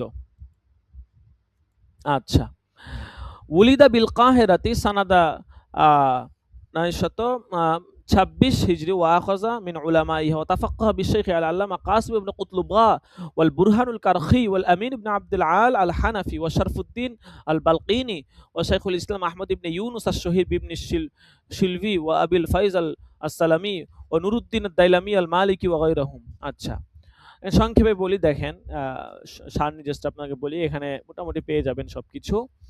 যে উনি হচ্ছেন কায়রোতে আপনার জন্মগ্রহণ করেছেন এবং 926 হিজরিতে মিশরের কায়রো শহরে উনি জন্মগ্রহণ করেছেন। উনি কায়রো থেকে এলেম অর্জন করেছেন। শাইখ নেজ আমিনুদ্দিন ইবনে আবদুল্লাহ আল হানাফি, শাইখ আবুল ফায়েজ, শাইখুল ইসলাম আহমদ ইবনে ইউনুস যিনি হচ্ছেন ইবনে শিলবি নামে প্রসিদ্ধ, ওনাদের কাছ থেকে এলমে ফিকা অর্জন করেছেন। শায়েখ নুরুদ্দিন দাইলামি মালিকি, শায়েখ শাকির মাগরিবি থেকে উনি উলুমে আরবিয়া নকল করেছেন। ঠিক আছে, কয়েকজন শিক্ষকের নাম বললো আর কি। তারপর ওনার শাগরেদ অনেকেই ছিলেন। ঠিক আছে, আল্লামা ইবনে নুজাইম তার জামানার মানে আকাবির যারা ছিলেন তাদের থেকে উনি এজাজত পেয়েছিলেন। ঠিক আছে, এই জন্য উনি আপনার সবসময় দরস তাদরিসের লাইনে লেগেছিলেন এবং ওনার অনেক ছাত্র শিষ্য ছিল। তার মধ্যে উমর ইবনে ইব্রাহিম, উনি আন-নাহরুল ফায়েক কিতাব লিখেছেন। উনি হচ্ছেন আপনার এই আসবাউন নাজায়ের মুসান্নিফের ভাই আর কি। ওনার ভাই ওনার নিজের ছাত্র ছিল। ঠিক আছে, এরপরে আরো অনেকে আছেন, মুহাম্মদ গাজালি তামারতাশি, উনিও ওনার ছাত্র ছিলেন। তো উনি আপনার অনেক ওনার জীবনী সম্পর্কে আর বিস্তারিত পাওয়া যায় না, ঠিক আছে? অনেক বড় ব্যক্তি ছিলেন, খুলুকে হাসানা, এবং ওনার সম্পর্কে অনেক কথাবার্তা বলেছেন। শেখ নুরুদ্দিন আবুল হাসান আলী খতিব ওনার সম্পর্কে বিভিন্ন শের বলেছেন, কথাবার্তা বলেছেন। ওয়াকান আল ফকহুল হানাফি আযমু ইহতিমামিহি আল আলামিয়্যাতি দরসান ওয়া ইফতান ওয়া তা'লিফান ইয়াকুলু আন নাফসিহি ফি বিদায়াতি কিতাবিল আসবাহি ওয়ান নাযায়ের। কিতাবুল আসবাহ ওয়ান নাযায়েরের শুরুতে ওনার সম্পর্কে এরকম বিভিন্ন কথাবার্তা বলা হয় আর কি, ঠিক আছে?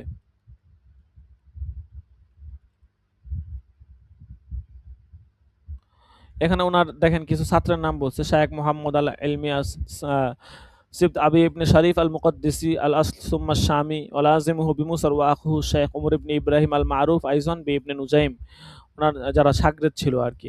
ওনার সম্পর্কে এরকম একটা কথা পাওয়া যায়, শায়েখ নুরুদ্দিন আবুল হাসান আল খতিব ওনার সম্পর্কে বলেছিলেন যে জুল ফজলি জাইদুদ্দিন হাজা মানিত্তুক والعلم ما عجز الورع عن حصره لا سيما الفقه الشريف فإنه يملكه بكماله من صدره وإذا نظرت إلى الشروح بأسرها فترى الجميع كنقطة في بحره.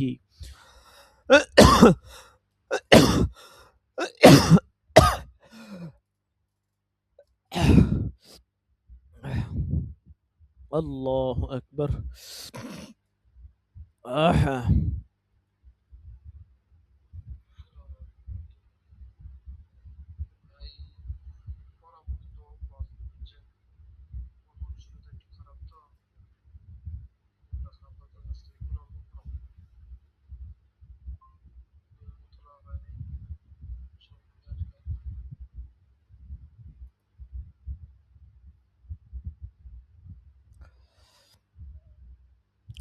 আচ্ছা,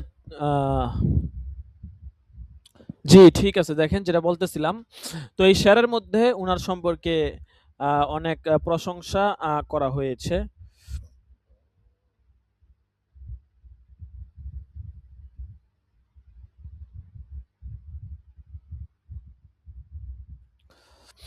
আচ্ছা, এরপর উনার ইন্তিকাল সম্পর্কে যতটুকু জানা যায়, যে উনি হচ্ছে যে আপনার রজব মাসের ৮ তারিখ ৯৭০ হিজরিতে উনি ইন্তিকাল করেছেন।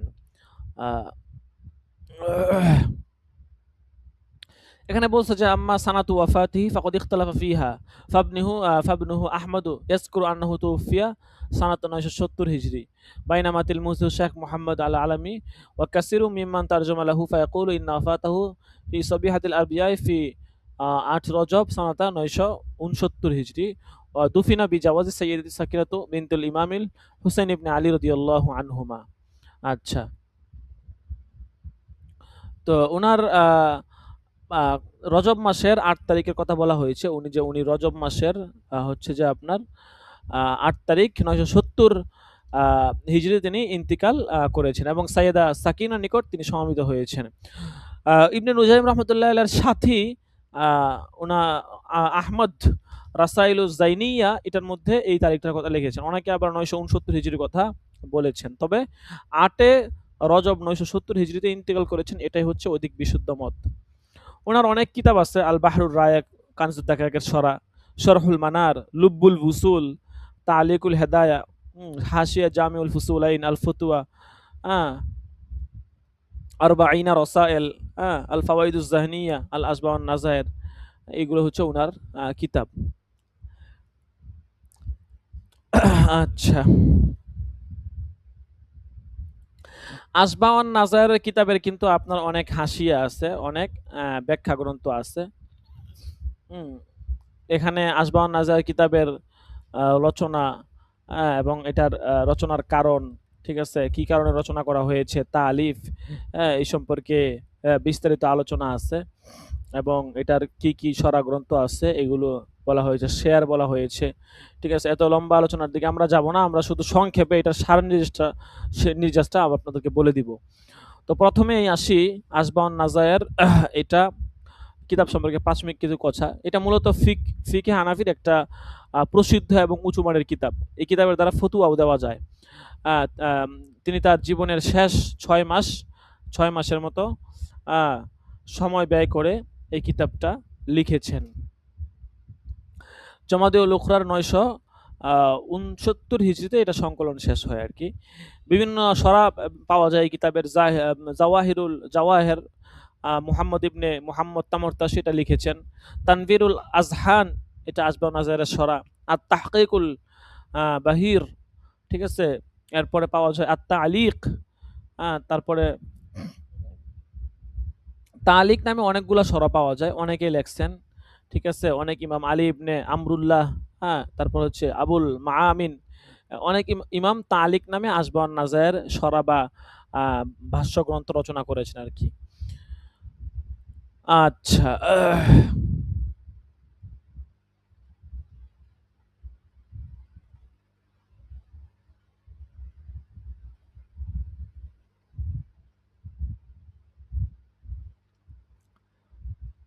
এখানে আপনার প্রাথমিক অনেকগুলো আলোচনা করছে, এগুলো আসলে অত জরুরি না, ঠিক আছে। বিভিন্ন মুসান্নিফদের কথা নিয়ে আসছে, ঠিক আছে। তো আমরা এগুলা পড়বো না, আমরা মূল যেই কিতাব আছে, ঠিক আছে,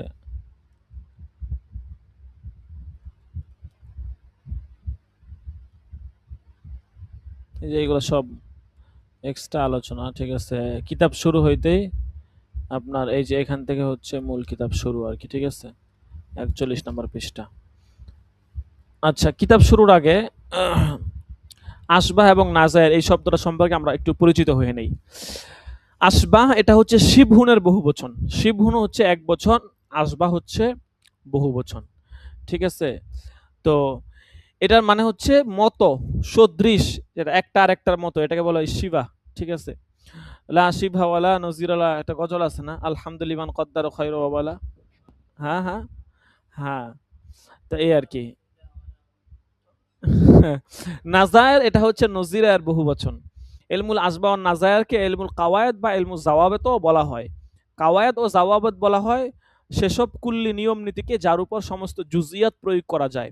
যে সমস্ত নিয়ম নীতির উপর জুজিয়াত প্রয়োগ করা যায়, যে সমস্ত কুল্লি কায়দার উপরে, এগুলোকে কাওয়ায়েদ বলা হয়, ঠিক আছে।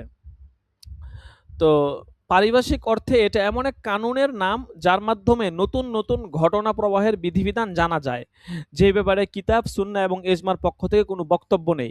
আল আসবাহ নাজায়ের পারিভাষিক অর্থ বলা হচ্ছে এটা এমন এক কানুনের নাম, এমন এক নিয়মের নাম, হ্যাঁ, যেটার মাধ্যমে এমন সমস্যার সমাধান জানা যায় যে সমস্যার ব্যাপারে, সমাধানের ব্যাপারে কোরআন এবং হাদিসের সরাসরি বলা নেই, বরং ওই মূলনীতির আলোকে ওই সমাধানটা জানা যায়। এগুলাকে বলা হয় আল আসবাহ ওয়ান নাজায়ের। বিষয়বস্তু হচ্ছে আল কাওয়াইদুশ শারঈয়্যা ওয়াজ যাওয়াবিতুল ফিকহিয়্যা মিন হাইসু ইস্তিখরাজিহা মিনাল আদিল্লাতিশ শারঈয়্যা। শরঈ কায়দা এবং হচ্ছে ফিকহি যাওয়াবিত, মূলনীতি, এটা শরীয়তের দলিল সমূহ থেকেই ইস্তেমবাদ করা হয়েছে। এবং এটা লক্ষ্য উদ্দেশ্য হচ্ছে যে অল্প সময়ের মধ্যে সহজভাবে যেন যে সমস্ত ক্ষেত্রে নস নেই, ওই সমস্ত ক্ষেত্রে শরীয়তের সমাধান সহজেই জানা যায়।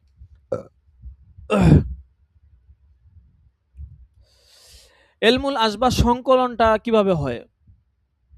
আল্লামা জালালউদ্দিন সুয়ুতি রহমতুল্লাহি আলাইহি ইলমুন নাহউ বিষয়ক আল আসবাহ ওয়ান নাজায়ের একটা গ্রন্থ আছে, ওখানে লিখেছেন যে সর্বপ্রথম এই ইলমের দরজা খুলেছেন সুলতানুল উলামা ইজ্জুদ্দিন আব্দুল আজিজ ইবনে আব্দুস সালাম রহমতুল্লাহি আলাইহি। তিনি দুটি কিতাব লিখেছেন, আল কাওয়াইদুল কুবরা এবং হচ্ছে আল কাওয়াইদুস সুগরা। পরবর্তীতে শায়খ সদরুদ্দিন মুহাম্মদ ইবনে উমর, তারপর হচ্ছে আবু তাহের দাব্বাস, কাজী হুসাইন আবু তাহের দাব্বাসের কথা কিতাবেই পাবেন। বদরুদ্দিন মুহাম্মদ জারকাসি, তাজউদ্দিন সুবকি কিতাবের কথা আছে। আল্লামা জালালউদ্দিন সৈয়দে, আল্লামা ইবনে নুজাইম সহ আরো অনেকে লিখেছেন, কিন্তু সর্বপ্রথম এই মানে এই সমস্ত কাওয়ায়েদ সম্পর্কে কিতাব লিখেছিলেন আল্লামা সুলতানুল উলামা ইজ্জুদ্দিন আব্দুল আজিজ ইবনে আব্দুস সালাম রহমতুল্লাহি আলাইহি। এরপর আল আসবাহ নাজায়ের কিতাব কিভাবে সংকলন হয় এবং মুসান্নিফ এই কিতাবটা রচনার পিছনে আসলে কারণ কি, ইতিহাস কি, এগুলো আপনারা ইনশাল্লাহ এটা কিতাবের মধ্যে আছে, এই ঘটনা কিতাবের মধ্যে আছে, আমরা ইনশাল্লাহ কিতাব থেকেই পড়তে পারবো ইনশাআল্লাহ। তো যেহেতু দ্বিতীয় ঘন্টার সময় হয়ে গিয়েছে, হুজুরে এসে পরে অপেক্ষা করবে, ইনশাল্লাহ আমরা আগামী সবক থেকে আমরা ইনশাল্লাহ সরাসরি কিতাব শুরু করে দিব, ঠিক আছে। আমরা লম্বা আলোচনায় গেলাম না, লম্বা আলোচনা করলে আসলে আলোচনা করে সময় পার করা যায় অনেক, ঠিক আছে। কিন্তু আমাদের তো যেহেতু আমরা এমনিতেই আমাদের সময় শর্টকাট, ঠিক আছে, আমরা পড়তেছি, অল্প ক্লাস করব, কাজে যে সমস্ত বিষয় আমাদের জানা আছে প্রাথমিক যে আলোচনা যেগুলো আজকে মুযাকারাতান করা হইলো, এগুলোও বলতাম না, কিন্তু বলা হলো মুযাকারাতান। হয়তো আমরা জানি কিন্তু হয়তো ভুলে গিয়েছি, এই জন্য হয়তো বলা হচ্ছে আর কি। কিন্তু এগুলো কম বেশ আমরা সবাই জানি, কাজে এগুলা বলে বলে টাইম ওয়েস্ট করার কোনো মানে হয় না। ইনশাল্লাহ সামনে সপ্তাহ থেকে আমরা সরাসরি কিতাব শুরু করে দিব ইনশাল্লাহ। এখন কাওয়াইদুল ফিকা এই কিতাবের সবক হবে, ওদের উস্তাদ সবক পড়াবেন, আপনারা সকলে লাইনে থাকবেন। সবক শেষ হলে তারপরে হাজিরা হবে, অল্প সময় সবক হবে, সেই সময় সবক হবে না। সবক শেষ হলে তারপরে হাজিরা হবে, এরপরে ইনশাল্লাহ আমরা আমাদের গন্তব্যে যাব।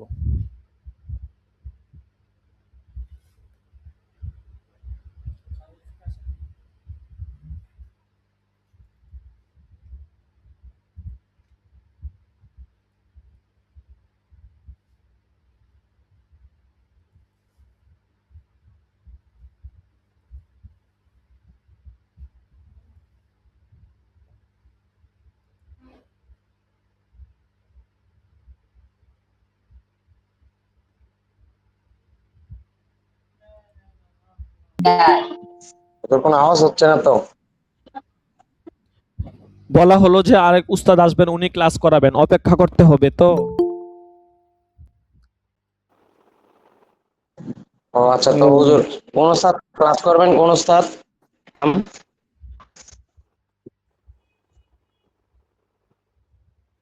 السلام عليكم ورحمة الله وبركاته. ওয়ালাইকুম আসসালাম ওয়া রাহমাতুল্লাহি ওয়া বারাকাতুহু। কেমন আছেন? আলহামদুলিল্লাহ, আশা করি ভালো আছেন সকলেই। যেহেতু আমাদের সময় একবারে কম, আমরা আমাদের মূল কাজে আমরা সময় কাটাই ইনশাআল্লাহ।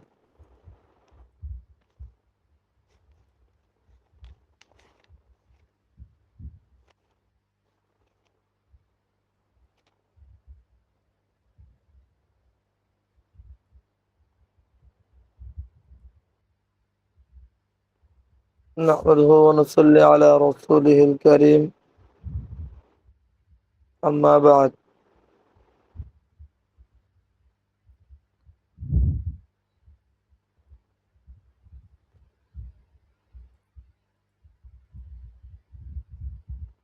আলহামদুলিল্লাহ, আমরা যে কিতাবটা পড়ব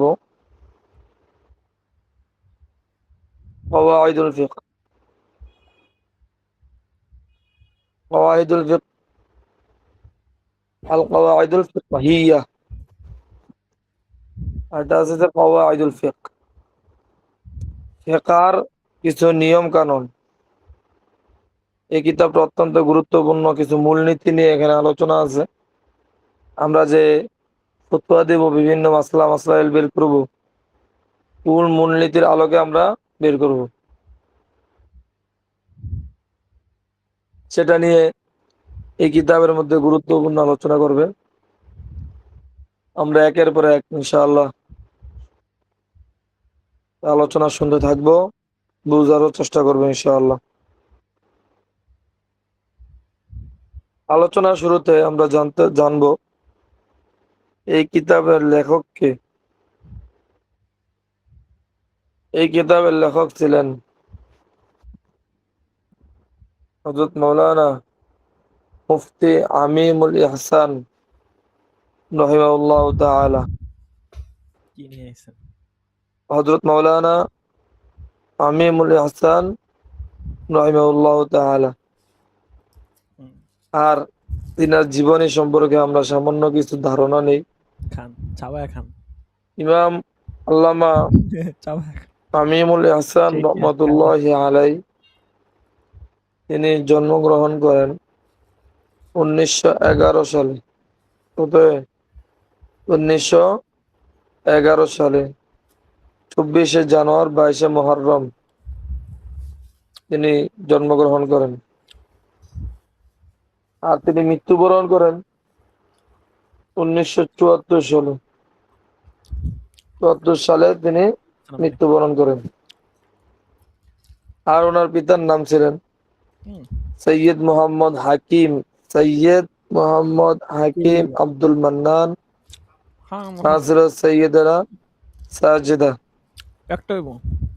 হ্যাঁ, আমরা যেগুলো বলতেছি একটা। এগুলো আমরা মাঝে মধ্যে আমরা হ্যাঁ, নোট করে রাখার চেষ্টা করব। অনেক সময় এগুলো কাজে লাগে, হুম, আমরা নোট করার চেষ্টা করবো ইনশাআল্লাহ। সচেতন তাহলে তালিবুল ইলম মজা না? তারাই, যারা দর্শের মধ্যে হোক, যে কোনো ভাবে হোক, কোনো উস্তাদদের থেকে, কোনো আলেমদের থেকে, কারো থেকে আপনার গলার জন্য অনেক ভালো। কোনো শব্দ চয়ন সুন্দর বের হয়েছে, এটা সুন্দর করে নোট দিয়ে রাখে, লিখে রাখে, চিহ্নিত করে রাখে। কোনো একটা কথা ভালো লাগছে, এটাকে সুন্দর করে চিহ্নিত করে রাখে, পরে লেখ মনে, পরে চিহ্নিত করবো না। এই যে চিন্তাটা, এটা সম্পূর্ণ ভুল চিন্তা, কিন্তু পরবর্তীতে এই কাজ হয় না। জন্য আমরা চেষ্টা করব যে ইনশাআল্লাহ নগদ নগদ কিছু কাজ করে নেব। তাহলে এই কিতাবের লেখক হলেন হযরত মাওলানা মুফতি আমিনুল হাসান রহিমাহুল্লাহ তাআলা। 1911 সালে 24শে জানুয়ারি 22শে মুহররম তিনি জন্মগ্রহণ করেন, আর তিনি মৃত্যুবরণ করেন 1974 সালে। আর ওনার বাবার নাম ছিল সৈয়দ মোহাম্মদ হাকিম আব্দুল মান্নান, সৈয়দ মোহাম্মদ হাকিম আব্দুল মান্নান, এবং মা সৈয়দা মাজেদা। আর তিনারা ছিলেন 4 ভাই 3 বোন। আবার 4 ভাই 3 বোনের মধ্যে উনি ছিলেন দ্বিতীয়। যাই হোক, তিনি প্রাথমিক শিক্ষা অর্জন করেন তার পিতা চাচার নিকট থেকে। আর 3 মাসের মধ্যে তিনি হাফেজে কোরআন হয়ে যান, পুরা কোরআন শরীফের হাফেজ হয়ে যান। এরপরে ওই সময় তার বয়স ছিল মাত্র 5 বছর। আর একের পর এক তিনি এক এক উস্তাদদের থেকে এক এক ভাষা শিখেন, ফার্সি, আরবি ইত্যাদি অনেক ভাষা শিখতে থাকেন। কত করে এগুলা? যেহেতু আলোচনা অনেক দীর্ঘ, এই জন্য বেশি আলোচনা করতে চাইতেছি না। পরবর্তীতে 10 টাকা। সর্বশেষ তিনি একের পর এক এরপর পড়াশোনার ধাপ শেষ করলেন। শেষ করার পরে উনি খেদমতের লাইনে আসলেন। খেদমতের মধ্যে গুরুত্বপূর্ণ খেদমত করছেন, যেটা আমাদের পরিচিত বাইতুল মুকাররম। বাইতুল মুকাররমের 1964 সালে জাতীয় বাইতুল মুকাররমে প্রতিষ্ঠার পরে ওই সময় কমিটির আহ্বানে, অনুরোধে তিনি কি করেন, ওই মসজিদে, জাতীয় মসজিদে খতিবের দায়িত্ব গ্রহণ করেন, এবং তিনি সেখানে মৃত্যু পর্যন্ত দায়িত্ব গ্রহণ করেছিলেন। এখানে নামাজ পড়ে জুমার খুতবা দিয়েছিলেন। আর তিনি বিভিন্ন ভাষায় পারদর্শী ছিলেন। যাক, তিনার কয়েকটা কিতাব ছিল রচনার, প্রায় 200-র উপরে তিনার রচনা কিতাব আছে, গ্রন্থ আছে। এর মধ্যে কয়েকটা হলো ইলমে তাফসীর ও উসুলে তাফসীর, ইলমে তাফসীর ও উসুলে তাফসীর, ইলমে হাদিস ও উসুলে হাদিস, এই বিষয়ে কয়েকটা কিতাব ছিল। ইলমে ফিকহ, উসুলে ফিকহ, এই বিষয়ে কয়েকটা কিতাব ছিল। কিনছেন? এরপর সিরাতের বিষয়ে কয়েকটা কিতাব ছিল। ইলমে তাসাউফ সম্পর্কে কিছু কিতাব ছিল। তারিখ, ইতিহাস সম্পর্কে কিছু কিতাব ছিল। ইলমে নাহু সরফ, এই বিষয়ে কিছু কিতাব ছিল, ইত্যাদি বিষয়ে অনেকগুলো দিনের কিতাব ছিল। আর তিনার বাইরে তিনি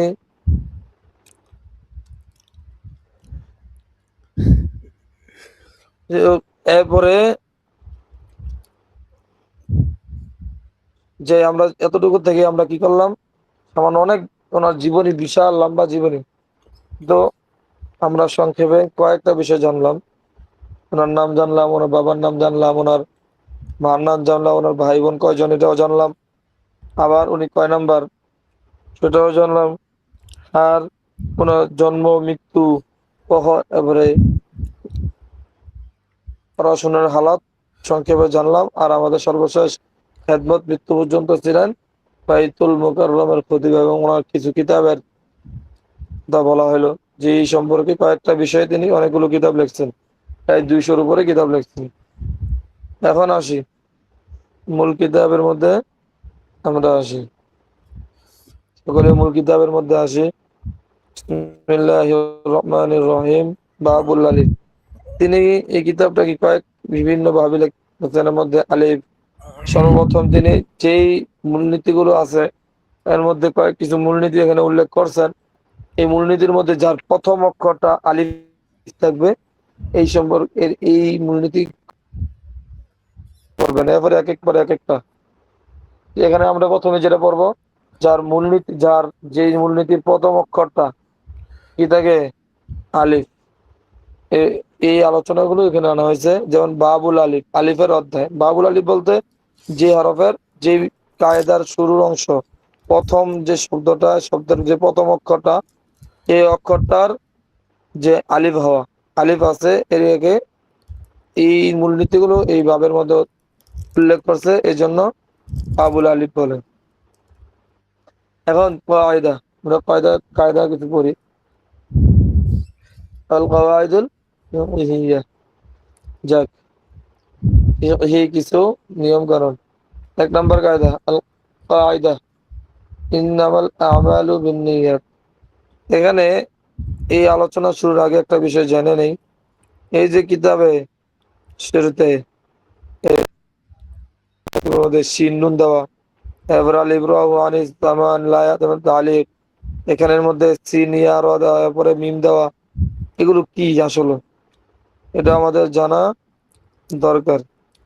এগুলো একটা সংকেত চিহ্ন, একটা চিহ্ন এগুলো। যেমন এগুলো হলো যে বিভিন্ন কিতাবের নাম দেওয়া আছে। যেমন সির, মানে এতে কি বুঝাইলো যে শরউ সিহরুল কবির, লেখক ইমাম আবু বকর তারকসি রহমতুল্লাহ আলাইহি, ওনার কিতাবের নাম সংক্ষেপে। এবারে কার, অর্থাৎ এদের আবার বিভিন্ন সময় আমরা দেখবো কাফ র দিয়া, কারণ আমরা এটা কি মনে করব, ইমাম কারকি রহমতুল্লাহ আলাই, কি মনে করব, ইমাম কারকি রহমতুল্লাহ আলাই। আবার কোথাও দেখবো নুন, নুন দেওয়ার কি উদ্দেশ্য, যে তাসিনুন নজরি, একটা কিতাবের নাম তাসিনুন নজরি, লেখক ছিলেন ইমাম দাবুসি রহমতুল্লাহ আলাই। আবার কোথাও দেখবেন হা চিহ্ন আছে, এটা হলো হেদায়া, তাদের লেখক ছিলেন হযরত আলী বিন আবু বকর আল ফারগানি রহমতুল্লাহ আলাই। এরপরে বিভিন্ন জায়গায় র দেখবেন, র, যদি র চিহ্ন দেখেন তাহলে বুঝবেন যে মানারুল উসুল একটা কিতাবের দিকে সংকেত দিয়েছে, যে ইমাম হাফিজউদ্দিন কোন নাসাফি রহমতুল্লাহ আলাই দেশ। তারপরে হ্যাঁ, এই যে বড় শিন্নুন দোকানটাতে আল আসবাহ ওয়ান নাজায়ের যে কিতাবটা আছে, এই কিতাবের তা বোঝানোর জন্য সংক্ষেপ হলো শিন্নুন, অর্থাৎ আল আসবাহ ওয়ান নাজায়ের। এরপরে বাহারুন, বিভিন্ন জায়গায় বাহারুনও দেখবেন, আমরা পড়তে গেলে আর বাহারুন পড়বে। 50 টাকা। এই বাহারুন দা বুঝাইছে বাহারুল রায়েক নামক কিতাবটা। বাহারুল রায়েক নামক কিতাব, লেখক ছিলেন ইবনে নুজাইম রহমতুল্লাহ আলাই, ইবনে নুজাইম রহমতুল্লাহ আলাই। এবার দূর, অর্থাৎ এখান থেকে স্পষ্ট বোঝা যায় যে দূর মানে দুররুল মুখতার, লেখক আল্লামা আসকাফি রহমতুল্লাহ আলাই। এবার মিম, বিভিন্ন জায়গায় মিম চিহ্ন দেখা যায়। এদের হলো মুসাল্লামাতুস সুবুত, কিতাবটার নাম কি ছিল, মুসাল্লামাতুস সুবুত, লেখক আল্লামা মুহিবুল্লাহ বিহারি রহমতুল্লাহ আলাই। এবারে রদ, অর্থাৎ রদ্দুল মুহতার, লেখক আল্লামা ইবনে আবেদিন রহমতুল্লাহ আলাই। এবারে মাজ, অর্থাৎ মাজাল্লাহ, এটা কিতাবের নাম। ইস্তাম্বুলের শীর্ষস্থানীয় ওলামায়ে কেরাম নিয়ে গঠিত একটা পরিষদ, কিতাব একটা মূলনীতি, যে ইস্তাম্বুলের এখানে যে ওলামায়ে কেরাম আছেন, ওলামায়ে কেরামের সকলে ঐক্যমত একটা কিতাব লিখছেন মূলনীতির আলোকে, সেটা হলো মাজাল্লাহ। এই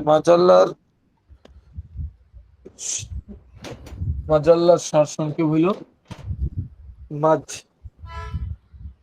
এখন আসি, এগুলো আমরা তো চিহ্ন সম্পর্কে কিছু ধারণা নিলাম, যে এই যে আমরা কিতাবের শুরুতে আছে ইন্নামাল আমালু বিন্নিয়াত, এখানে শিন নুন, শিন নুন ধরে আল আশবাহ ওয়ান নাযায়ের, কিতাবটার মধ্যে এই মূলনীতিরা আছে।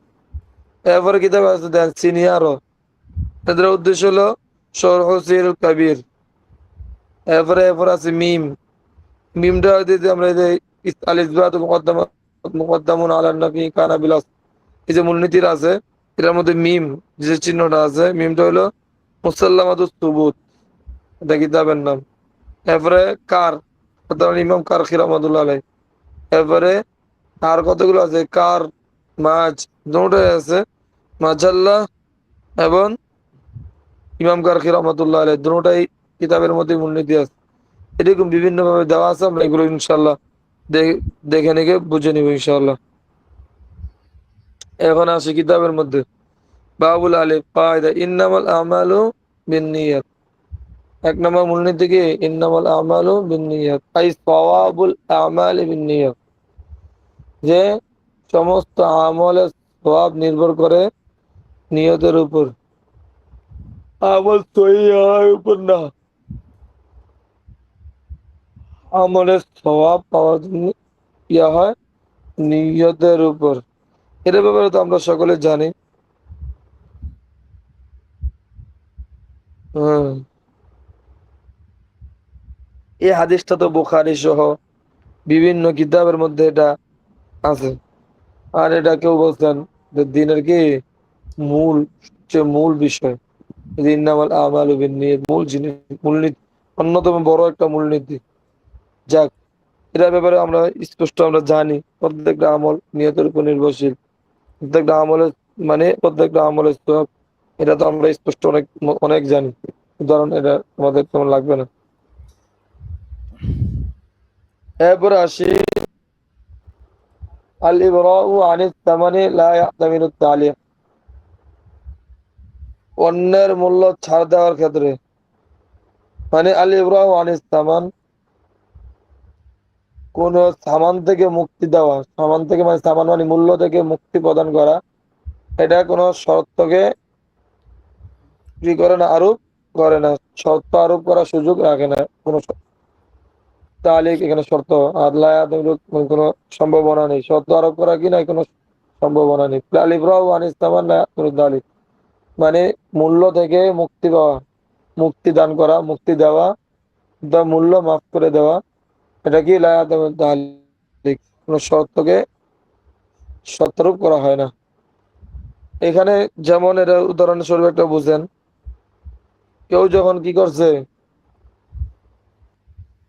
মনে করেন একটা নৌকার মধ্যে মাছ লোক ওঠার পরে, মানে এই পরিমাণ পণ্য নিয়ে উঠছে নৌকার মধ্যে, যে নৌকা এটা লোড লাইতেছে না, এখন কি করব, এখন ক্রেতাদেরকে বলছে যে কি করো, কিছু লোক এখান থেকে কিছু পণ্য কিনছে, ক্রেতাদেরকে বলছে তুমি কি করো, তোমরা তোমরা এই সম্পদ এই তোমরা যেগুলো কিনছো এগুলো ফালায় দাও, এই কিন্তু মূল্য দিতে হবে না। এই যে সেই মূল্য দিতে হবে না, এটা যে বলছে, তখন এর দ্বারা কি হয়ে গেল, এই মূল্য তার থেকে গ্রহীত হয়ে গেছে, তখন আর মূল্য দিতে হবে না। বাকি তাকে ফালানোর ব্যাপারে, হ্যাঁ, খুব মানে খুব ইয়া করে দিতে পারবে না, খুব জোরাজুরিও করতে পারবে না। এটা হলো আল ইবরাউ আনিস তামান লা ইয়াহতামিলু, সত্তর করা কিনা জরুরি না। এরপরে আসে আল ইসবাতু মুকদ্দামুন আলান নাফি ইন কানা বিল আসল, ইসবাত মানে ইতিবাচক, যেটা এটা হলো অগ্রগামী হবে কি নেতিবাচকের উপর, যদি ইতিবাচক জিনিসটা কি আসলের সাথে মূল মূল জিনিসের সাথে সম্পৃক্ত থাকে। যেমন মনে করেন ইতিবাচক অবস্থা হলো পানির পবিত্র থাকা, আর আর তার মূল হলো যে একটা ইতিবাচক বিষয় কি, ইতিবাচক বিষয় হচ্ছে পানির পবিত্র থাকা, পবিত্রতা, পানির পবিত্রতা হলো ইতিবাচক বিষয়। আর যে পানির মূল বিষয় হলো এই যে বিলকানা বিলাস, মূল বিষয় হলো পবিত্রতার সাথে থাকা, পবিত্রতার সাথে থাকা, পানি হলো পবিত্র, এটা পবিত্রতা, একটা হলো নাপাক, পবিত্র অপবিত্র হলে, অপবিত্র হইলে এটা হলো নফি হইতো, পবিত্র হইলে ইসবাত, পবিত্র হইলো কি এরা ইসবাত।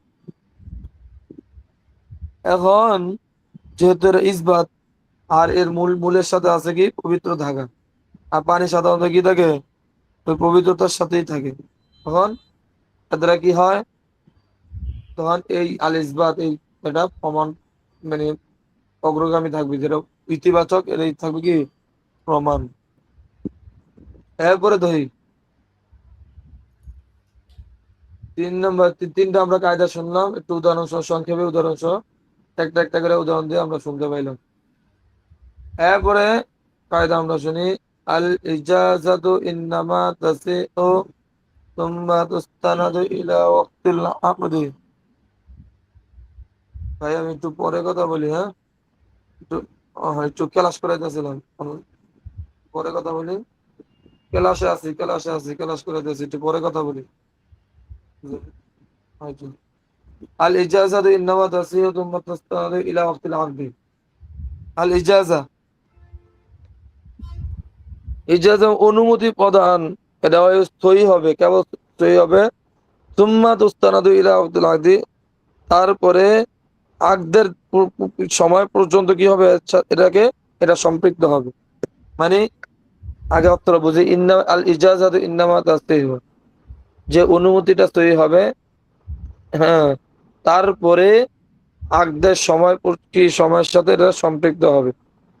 যেমন মনে করেন কোন ব্যক্তির কি আছে, কোন পণ্য আছে, পণ্য দেখার পরে আরেকজন নিয়ে, তৃতীয় আরেকজন নিয়ে কি করছে, এই পণ্যটা অন্য জায়গায় বিক্রি করে দিবে, বিক্রি করে, হ্যাঁ, অন্য জায়গায় কি করছে বিক্রি করে ফেলে, কিন্তু মালিকের যে মালিক ছিলেন এই মালিকের অনুমতি নেয় নাই, সে তৃতীয় আরেকজন আইসা কি করলে পণ্যটা নিয়ে অন্য মালিকের কাছে, অন্যজনের কাছে বিক্রি করে দিচ্ছে।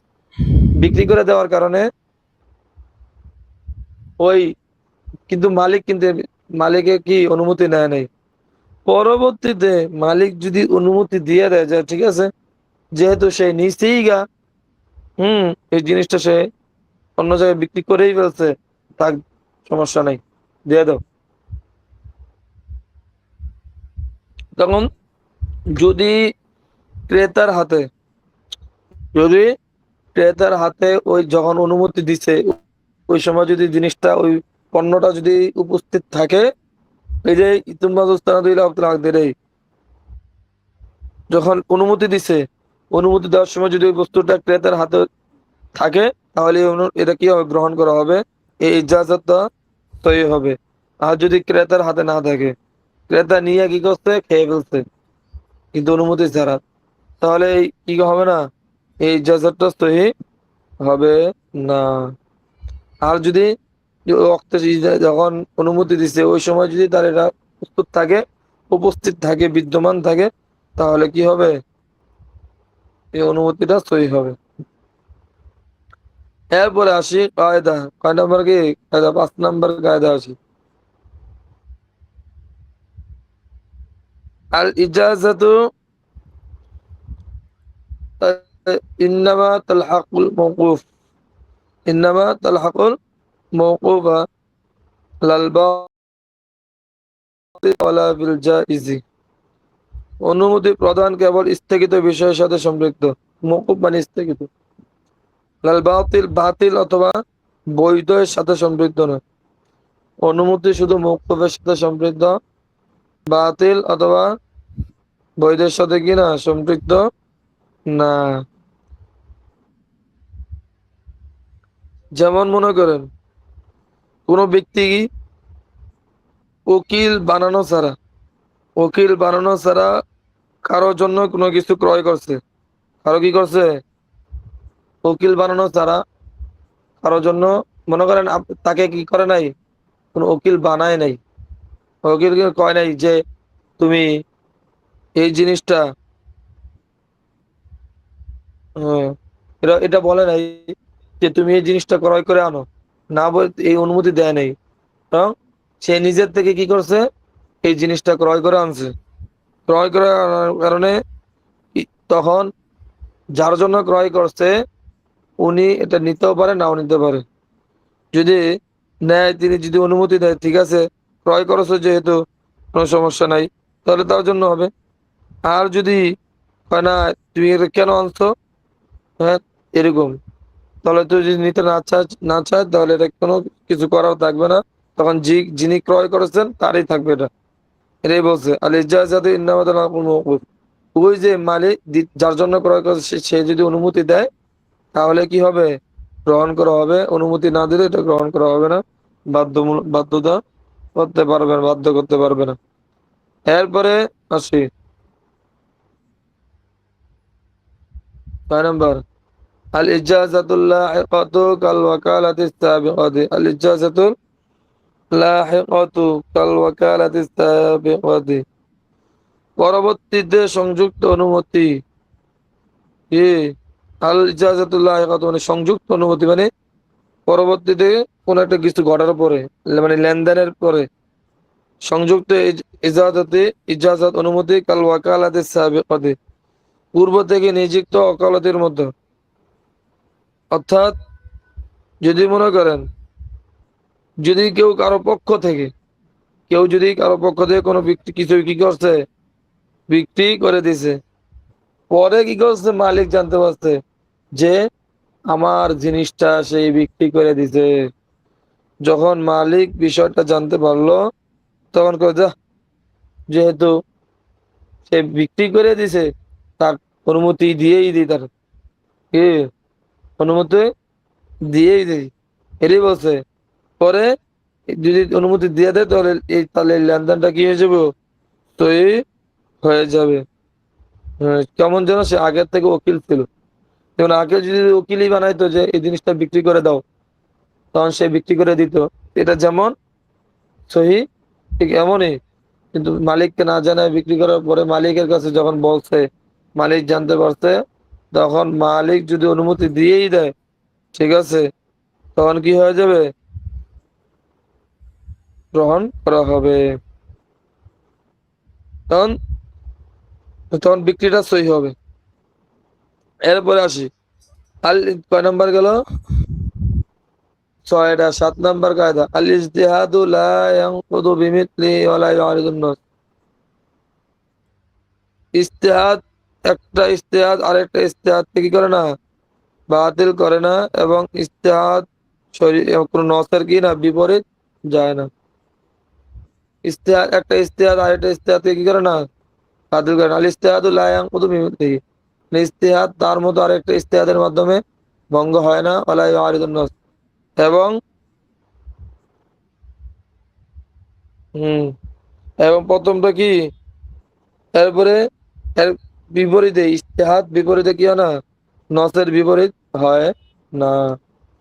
যেমন মনে করেন হযরত আবু বকর রাদিয়াল্লাহু তাআলা আনহু কোন একটা বিষয় ফয়সালা করলে ওমর রাদিয়াল্লাহু তাআলা আনহু তার বিপরীত মত পেশ করেন, বিপরীত কি মত পেশ করেন, কিন্তু দুজনের একটা ইজতিহাদের ভিত্তিতে। কিন্তু ওমর রাদিয়াল্লাহু তাআলা নিজের খেলাফত যুগে আবু বকর রাদিয়াল্লাহু তাআলা আনহু কোনো ফয়সালাকে বাতিল করেন নাই। কি করেন নাই, কোনো ফয়সালা বাতিল করেন না। বাকি দুজনের দুই রকম ইজতিহাদ, দুই রকম পাইছেন।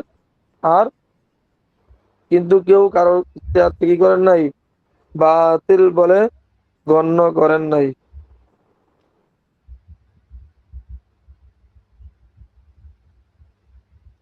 এরপরে আসি আল আজরু ওয়াজ-যিমানু লা ইয়াজতামিআন। তাহলে বিনিময় এবং জরিমানা একত্রিত হতে পারে না। কি হয় না, বিনিময় এবং জরিমানা, আল আজরু মানে বিনিময়, আল জিমান জরিমানা। তাহলে বিনিময় এবং জরিমানা কি হয় না, একত্রিত হয় না। যেমন মনে করেন কোন ব্যক্তি কি চুক্তি করছে যে রাজমিস্ত্রি একটা দেয়াল নির্মাণ করবে, তখন এর বিনিময়ে কিছু টাকা পাবে। কিন্তু ঘটনাক্রমে দেয়াল নির্মাণ করতে গিয়া ভেঙে পড়ছে, তখন কি দিতে হইব, তাকে জরিমানা দিতে হবে, কিন্তু বিনিময় দেওয়া যাবে না। হ্যাঁ, জরিমানা দিতে হবে, কিন্তু সে কোনো বিনিময় পাবে না। বিনিময় কি হবে না? পাবে না। কেননা বিনিময় এবং জরিমানা একত্রিত হয় না। মানে কোনো ব্যক্তি কষ্ট করলো, এই যে রাজমিস্ত্রি কাজ করছে, কিন্তু কাজ করতে গিয়ে কি হয়ে গেল, ক্ষতি করে ফেললো, তখন যারা জরিমানা তা দিতে হবে। হ্যাঁ, আবার জরিমানার সাথে তার বিনিময়, এই বিনিময় কি দিতে হবে না। এরপরে আল আজালু লা ইয়াহিল্লু ক্বাবলা ওয়াক্তিহি। আল আজালু লা ইয়াহিল্লু ক্বাবলা ওয়াক্তিহি, লেনদেনের নির্ধারিত সময় কখনো এগিয়ে আসে না। কি? হুম।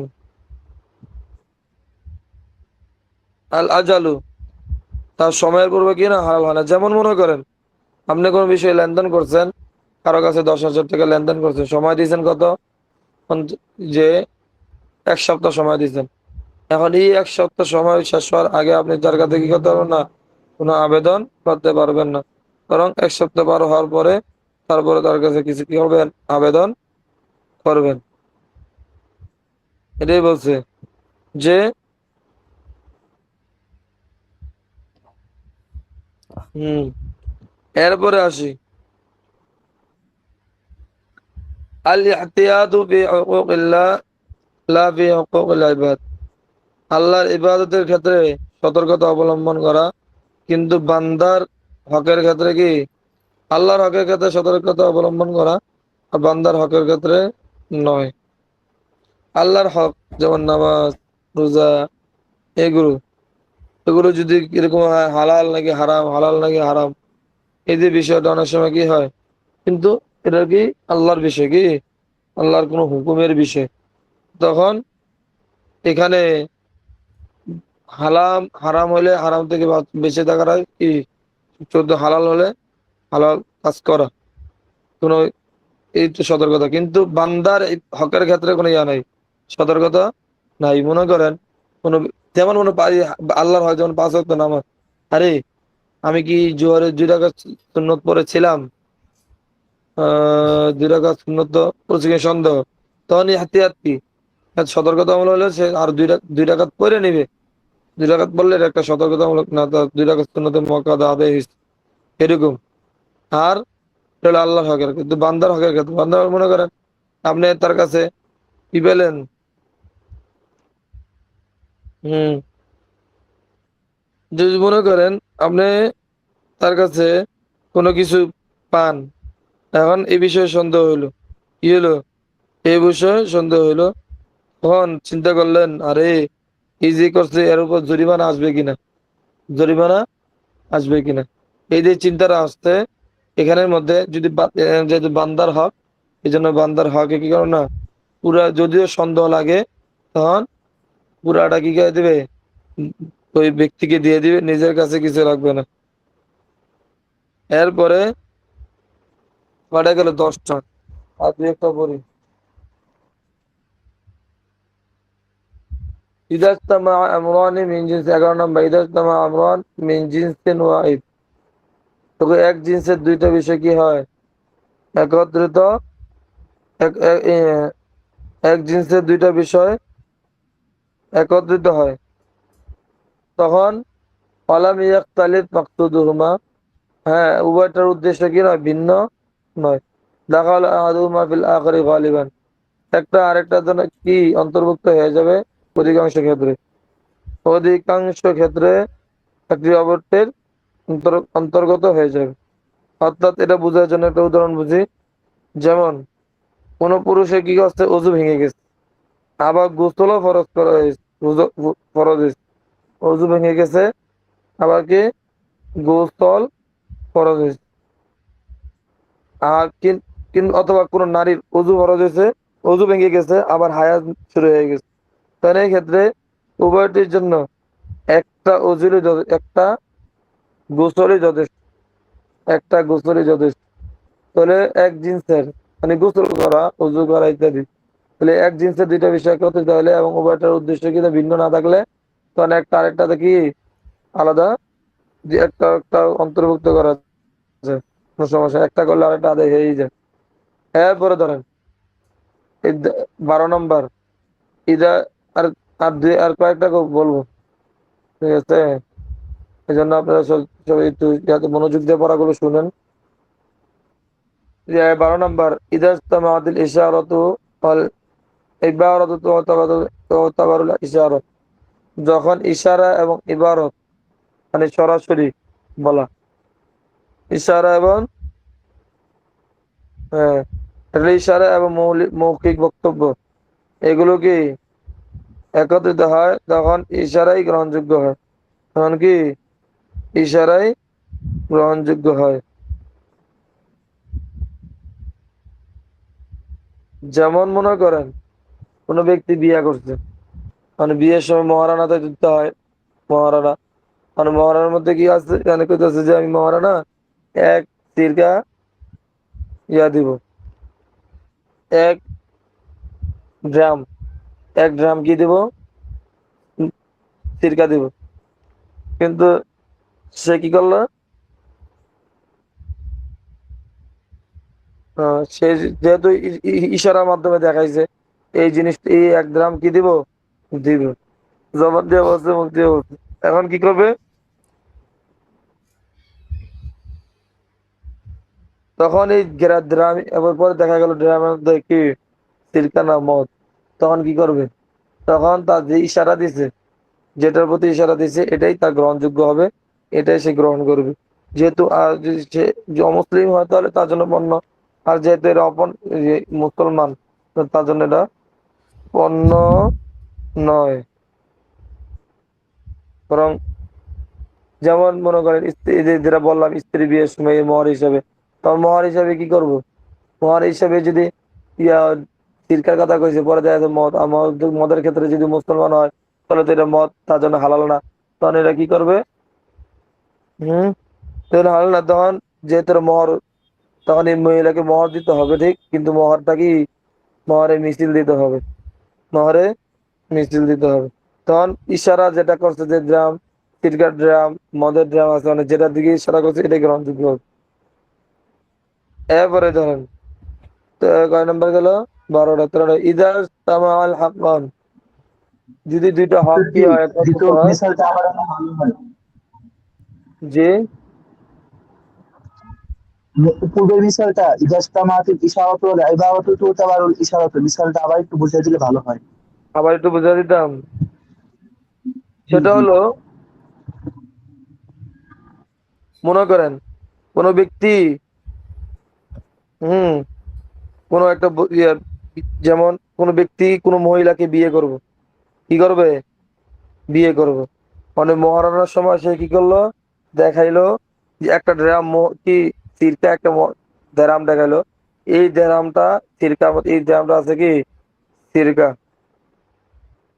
তখন সিরকা দেখায় কি করলো, এটা মহর হিসাবে নির্ধারণ করে বিয়ে করলো। কিন্তু পরবর্তীতে দেখা গেল কি এই জিনিসটা, এটা মদ, কি দেখা গেল, এটা মদ দেখা গেল, তখন এই ক্ষেত্রে, হ্যাঁ, এই ক্ষেত্রে এটা কি হবে, সি- মদের ড্রামই ধরা হবে, কিন্তু সিরকার ড্রাম না। তখন এই যে ড্রামটা, যে সিরকা হোক মদে হোক যেটাই দেখাইছে, হ্যাঁ, এই যে ইশারা দিয়ে যে যেটা দেখাইছে এইটাই তার গ্রহণযোগ্য হবে, অর্থাৎ মদ হোক অথবা সিরকা হোক যেটাই হোক এটাই তার গ্রহণযোগ্য, বুঝতে পারছেন? পরবর্তীতে যদি সে কাফের হয়, তাহলে কাফের হইলে সে কি ওই মদের ড্রামটা নিয়ে নিয়ে যাবে। আর যদি সে অমুসলিম, সে যদি মুসলমান হয়, তো মহিলা যদি, পুরুষ মহিলা জন্য যদি মুসলমান হয়, তখন এই ক্ষেত্রে কি করবে, এই ক্ষেত্রে হইলো যে ওই মদগুলো, তো মদগুলো তো শেষ, মলেদের কোনো মালিক হইলো না, তখন কি হবে, ওই যে মহরে মিছিলের মালিক হবে স্ত্রী, কি হবে, মহরে মিছিল, মহরে মিছিল মানে এটা তো আমরা বুঝি যে তার আত্মীয় স্বজন সাধারণত যেরকম পরিমাণ মহর নির্ধারণ করেন ওই পরিমাণ মহর তার জন্য নির্ধারণ করা হবে। মানে এখানে হলো ইশারা, এখানে একটু আনুষঙ্গিক বলে দিলাম। বাকি ইশারা এবং কি মৌখিক বক্তব্য যদি একসাথে হয় তাহলে ইশারা দত্ত হবে। ওই যে ইশারা দিছে যে ড্রামটা, মানে ড্রামের মধ্যে যা আছে তাই, কিন্তু বলছে কি, মুখে বলছে সিরকা, কিন্তু ইশারা দিছে ড্রাম, ড্রামের মধ্যে ছিল সিরকা, মুখে বলছে সিরকা, কিন্তু ইশারা দিছে যে এটা কি ছিল, মদের ড্রাম ছিল। এই ক্ষেত্রে কোনটা গ্রহণ করা হইব, মুখেরটা নাকি ইশারা দিয়ে দেয়াইছে এটা? তখন এই ইশারা গ্রহণ করা হইব। বুঝতে পারছেন? শুকরান জাসিলান। হ্যাঁ। এরপরে মনে করেন ইয়ার এরপরে 13 নাম্বার যেটা, ইদাজতামা আল হাক্কান উদ্দিমা হাক্কুল আবিদি, যখন দুইটা হক অর্থাৎ বান্দার হক এবং আল্লাহর হক দুইটা কি হয়, একত্রিত হয়, তাহলে বান্দার হক কি হয়, বান্দার হক অগ্রগামী হয়। যেমন মনে করেন কোনো ব্যক্তি ঋণী, কোনো ব্যক্তি কি ঋণী, আবার এদিক দিয়ে জাকাতের মাসলা কি ঋণী, মানে এখানে তার অনেক সম্পদ আছে, আবার কি আছে, কোনো ব্যক্তি ঋণও তার থেকে টাকা পায়। এখন কি করবে, আমরা তো জানি ঋণ পাইলে তখন তার থেকে যে পরিমাণ ঋণ পাবে ওই পরিমাণ টাকা কি হবে, তার জাকাত থেকে কেটে যাবে। কেন কেটে যাবে? এই যে এই জায়গার মধ্যে বান্দার হকটা প্রাধান্য পাইছে, যে বান্দার ঋণটা আগে আদায় করো, তারপরে আল্লাহর পক্ষ থেকে জাকাতের যে সিস্টেমটা পরে যায়। কারণ বান্দা মানুষ মানুষকে বান্দা আল্লাহর প্রতি মুখাপেক্ষি দেয়, আল্লাহ কি না কারো প্রতি মুখাপেক্ষি না। বুঝতে পারছেন? এই যে বান্দার হকটা কি হবে, প্রাধান্য পাবে। হ্যাঁ। এরপরে আসি, কয় নাম্বার গেল, 13টা। 13 নম্বর। হ্যাঁ।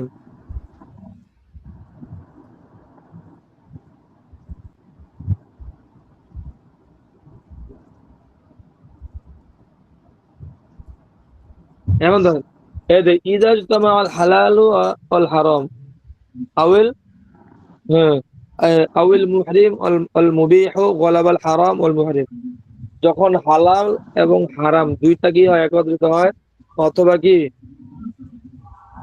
মুহরিম হ্যাঁ, এবং মুবিন। হ্যাঁ, কি হয়, মুহরিম এবং মুবিহ, মানে এটাও হারাম, অবৈধতা এবং বৈধতা, বৈধতা এবং অবৈধতা দুইটা যখন একত্রিত হয়, তখন কি হবে, তখন হারাম এবং অবৈধতাই প্রাধান্য পাবে, হারাম এবং অবৈধতা প্রাধান্য পাবে।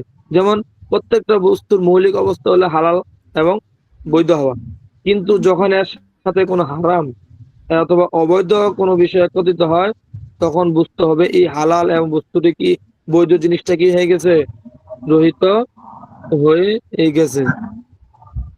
যেমন মনে করেন হযরত উসমান রাদিয়াল্লাহু তাআলা আনহুকে যখন জিজ্ঞাসা করা হলো যে মালিকানার ভিত্তিতে দুই বোন কে একত্রে জিমায়ের জন্য ব্যবহার করা যাবে কিনা, তাহলে মালিকানার ভিতরে মালিকানা তো এটা হালাল, কিন্তু দুই জি, বোন একত্রিত হওয়া এটা কি হারাম, ঠিক না? হারাম।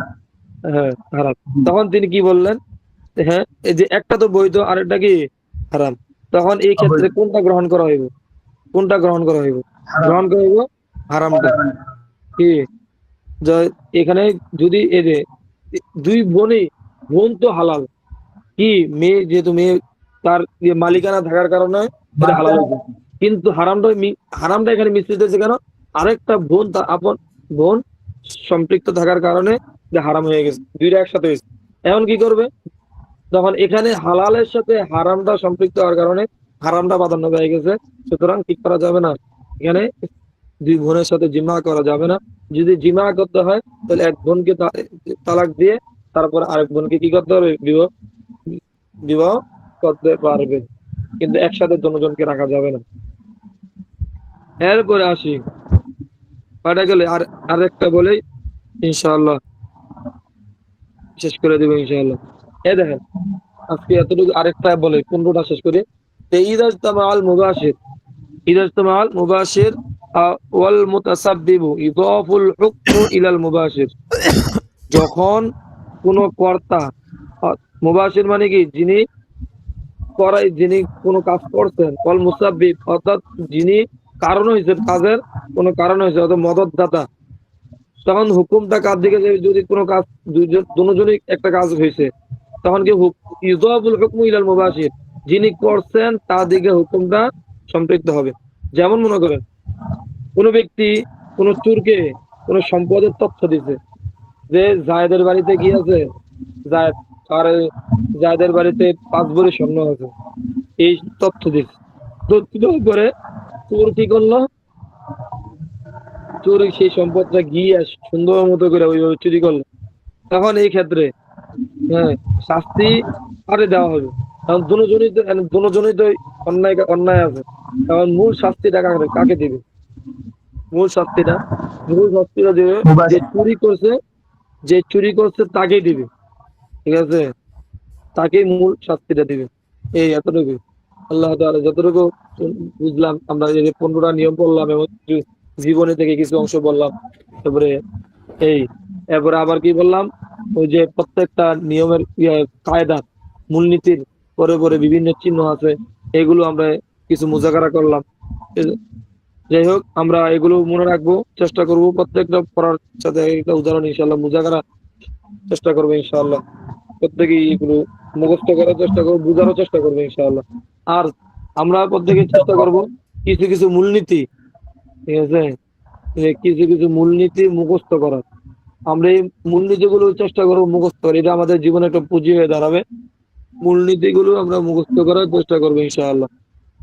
ঠিক আছে, আজকে এতটুকুই থাকে ইনশাআল্লাহ। উস্তাদ জি, জি, এগুলো কি হেদায়েত কিতাব থেকে বের করা না, উসুলগুলো মানে কায়দাগুলো হেদায়েত কিতাবের মাসালা থেকে? বুঝি নাই। বলতেছি এই কায়দাগুলো মনে হচ্ছে হেদায়েত কিতাবের মাসালার সাথে থেকে, মানে মাসালার উসুল বা কায়দা, মানে এই ধরনের কায়দা থেকে মাসালা মানে হেদায়েত কিতাবে বানানো হয়েছে, কথাটা এমন কি না? কথা বুঝলাম না, বুঝি নাই। বলছি যে মানে এই কায়দা অনুযায়ী হেদায়েত কিতাবের মাসালা আছে, বা এই মাসালা হেদায়েত মাসালা নিজ দিয়ে এরকম কায়দা লেখা আছে, এগুলো কি হেদায়েত কিতাব থেকে নেওয়া? না, এই যে হলো, এই যে কায়দা যেগুলো, এটা তো আমি বললামই। এই যে কায়দাগুলো আছে না, এই যে বিভিন্ন কায়দা, এগুলো কোথায় থেকে আনছেন, জমা করছেন কোথায় থেকে, ঠিক না? এটাই তো প্রশ্ন। হাফিয়া ইতিহাস আছে। হ্যাঁ, জি। মানে আপনার প্রশ্নটা কি, যে এই যে কায়দাগুলো মূলনীতিগুলো উল্লেখ করছেন, এই মূলনীতিগুলো তিনি কোথায় থেকে আনছেন এই কিতাবের মধ্যে, ঠিক না? এটা না হুজুর, তাহলে আমি জানতে চাচ্ছিলাম হেদায়েত কিতাবের ভিতর যে মাসালাগুলো আছে, তো প্রত্যেকটা হম মাসালার আগে একটা কায়দা থাকে, একটা কাজ থাকে, সেটাই তো জানি যে একটা কায়দা মধ্যে একটা মাসালা বের করে। তো হ্যাঁ এই হ্যাঁ কায়দাগুলো দেখছি যে অধিকাংশ হেদায়ের অধিকাংশ মাসালার সাথে ফিট। হ্যাঁ হ্যাঁ হ্যাঁ এই যে কায়দা, এই যে আমরা যে কায়দাগুলো পড়তেছি, এখান থেকে তো আমরা মাসলাগুলো বলেন। হ্যাঁ। হেদায়া কিতাব কি, যতগুলো কিতাবের জন্য মনে করেন মূলনীতি বের করতে যাবেন, আপনি এই যে আল কাওয়াইদুল ফিকহিয়া মূলনীতির আলোকে যতগুলো মূলনীতি আছে, এখান থেকে আপনারা কি করবেন, মূলনীতি বের বের করে মাসলা বর্ণনা করতে পারবেন। বুঝতে পারছেন? বিভিন্ন কিতাব, যতগুলো ফতোয়ার কিতাব আছে, যত কিছু আছে, যত মাসলা বের হয়েছে, এই মূলনীতি যত পড়বেন সামনে, সব মূলনীতির এগুলোর ভিত্তিতেই মাসলা বের হয়। বুঝতে পারছেন? হেদায়া হোক, অন্যান্য কিতাব হোক, এই মূলনীতির ভিত্তিতে মাসলাগুলো বের হইতেছে। এর হলো মূলনীতি। আমরা যেহেতু মাসলা পড়বো, একটা মূলনীতি আমাদেরকে আমাদের সামনে সারসংক্ষেপ কইরা এগুলো উল্লেখ করছেন। এখন এই মূলনীতিগুলো কোথায় থেকে আনছেন, এগুলো তো আপনাদেরকে ওই যে প্রত্যেকটা কিতাব মূলনীতির পরে কি চিহ্ন আছে, এই চিহ্নের অনুযায়ী একটা বুঝতে পারছেন? জি, আচ্ছা, ধন্যবাদ, জাযাকুমুল্লাহ হাসানাল জাযা। ঠিক আছে। আসসালামু আলাইকুম। ওয়ালাইকুম আসসালাম ওয়া রাহমাতুল্লাহ। জি, মাশাআল্লাহ। জাযাকাল্লাহু আহসানাল জাযা। মাশাআল্লাহ, হুজুর অনেকক্ষণ ধরে দরস দিচ্ছিলেন। তো অনেক সময় হয়ে গিয়েছে। হুজুর মূলত আজকে একটু অসুস্থ আরকি। হুজুর আমাকে বলছিলেন যে অল্প সময় পড়াবেন। তারপরেও আপনাদের মাশাআল্লাহ অনেক আগ্রহ দেখে হুজুর অনেকক্ষণ থাকলেন। হুজুরের আবার মাগরিবের পরে আবার মিশকাত জামাতে ক্লাস করিয়েছেন অনেকক্ষণ। তো এইজন্য এখন আবার ক্লাস আবার একটু ব্যস্ততাও ছিল ব্যক্তিগত। সব মিলে আমাকে বলছিলেন যে অল্প সময় করাবেন আরকি। কিন্তু দেখলেন যে আপনারা আগ্রহের সাথে ধরতেছেন, তাই অনেকক্ষণ করালেন। আচ্ছা, ইনশাআল্লাহ তাইলে আমরা এখানে আজকে 15টা কায়দা পড়েছি আরকি। তো 16 নাম্বার কায়দা থেকে ইনশাআল্লাহ আমাদের পরবর্তী সবক থেকে ইনশাআল্লাহ 16 নাম্বার কায়দা থেকে হবে। আমি গ্রুপে প্রতিটা কিতাবের একটা স্ক্রিনশট দিয়ে দিব। ঠিক আছে? কাজেই কোন জায়গা থেকে সবক হবে এটা আশা করি আর আমাদের কষ্ট করে খুঁজে বের করতে হবে না। যেহেতু স্ক্রিনশট থাকবে গ্রুপে, ওখান থেকে আপনারা যে কোনো সময় ওখানে সবাই দেখতে পারবেন। ঠিক আছে, পরবর্তীতে সবক আমরা ওই জায়গা থেকেই পড়বো ইনশাল্লাহ। আচ্ছা, অনেক টাইম হয়ে গেছে, আর টাইম নিব না। হাজিরা রাখা হবে, আমরা হাজিরা দিয়ে দিব, মাইক্রোফোন অন করে হাজিরা দিব, তারপরে আবার মাইক্রোফোন অফ করে দিব। মুরসালিন তরিকুল ইসলাম, আচ্ছা, সাবেত আহমেদ, তারপর ওয়াইস করুনি আছে,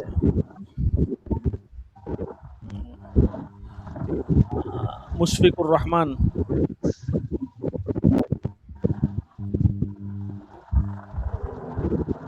মুশফিকুর রহমান নাই, আজকে 3 নাম্বার সবক, দাখলা নাম্বার 6, মুশফিকুর রহমান। গাইন বোর্ডে যাবে, হাজিরা দিতে হবে কিন্তু। অনেকে আছে হাজিরা দেয় না, ফোন দিয়ে জিজ্ঞাসা করলাম, অনেকের সাথে যোগাযোগ করলাম, হুজুর কে লাপেক দিচ্ছেন? আচ্ছা, মুজাম্মিল হক আছেন? মুজাম্মিল হক, মুজাম্মিল হক আছে?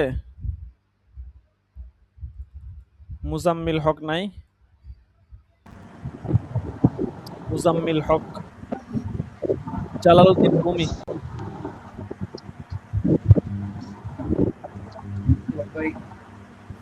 নেই? জালালউদ্দিন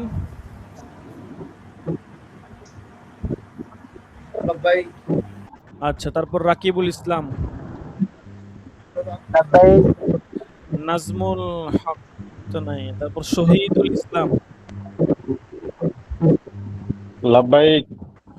তারপর হচ্ছে আসাদুল্লাহ আছে? আসাদুল্লাহ, যারা অনুপস্থিত থাকে এরা আসলে প্রতিটা দরজে অনুপস্থিত থাকে, অলস। আব্দুল আজিজ, মমিনুল ইসলাম, মমিনুল ইসলাম এলা ভর্তি হয়েছে, খবর নেই। রিয়াজুল ইসলাম, জি লাব্বাইক। আমরা কার পরে কে আছি এটা মাথায় রাখবো। 16 নাম্বার সাইফুল ইসলাম, সাইফুল ইসলাম নয়, মিনহাজুল, মোহাম্মদ মিনহাজুল ইসলাম,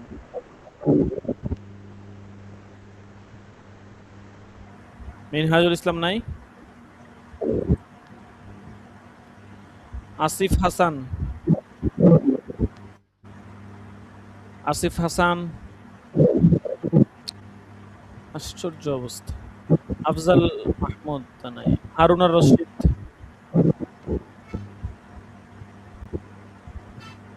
আল আল আমিন 21 নাম্বার দাখলা,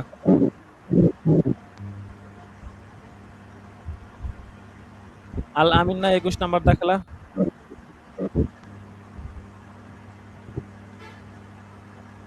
কি বলবো বলেন, ক্লাসে থাই কেউ হাজিরা দেয় না।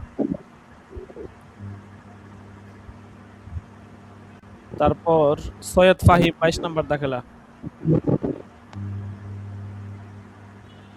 নাজিম শেখ 23 নাম্বার, নাজিম শেখ নাই। মিজান আদনান 24 নাম্বার,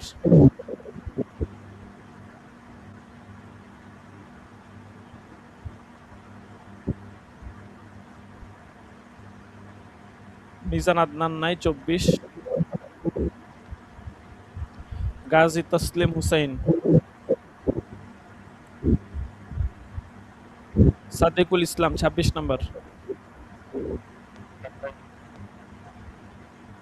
সাদিকুল ইসলাম,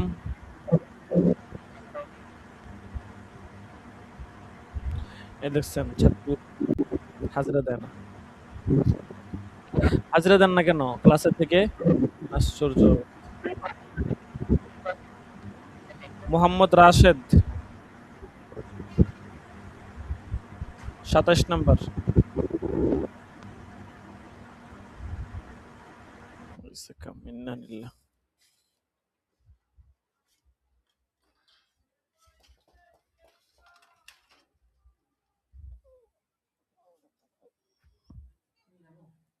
না দাঁড়ান, আপনি চলে দাঁড়ান, একটা আমি শেষ করলি।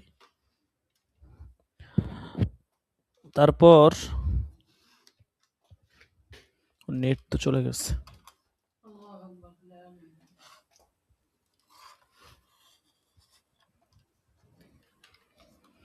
মানে কারেন্টটা যাওয়ার আর সময় কমে পেল না, আর একটু পরে গেলেই তো আমার কাজটা শেষ হয়ে যেত, আর 5টা মিনিট পরে গেলেই তো।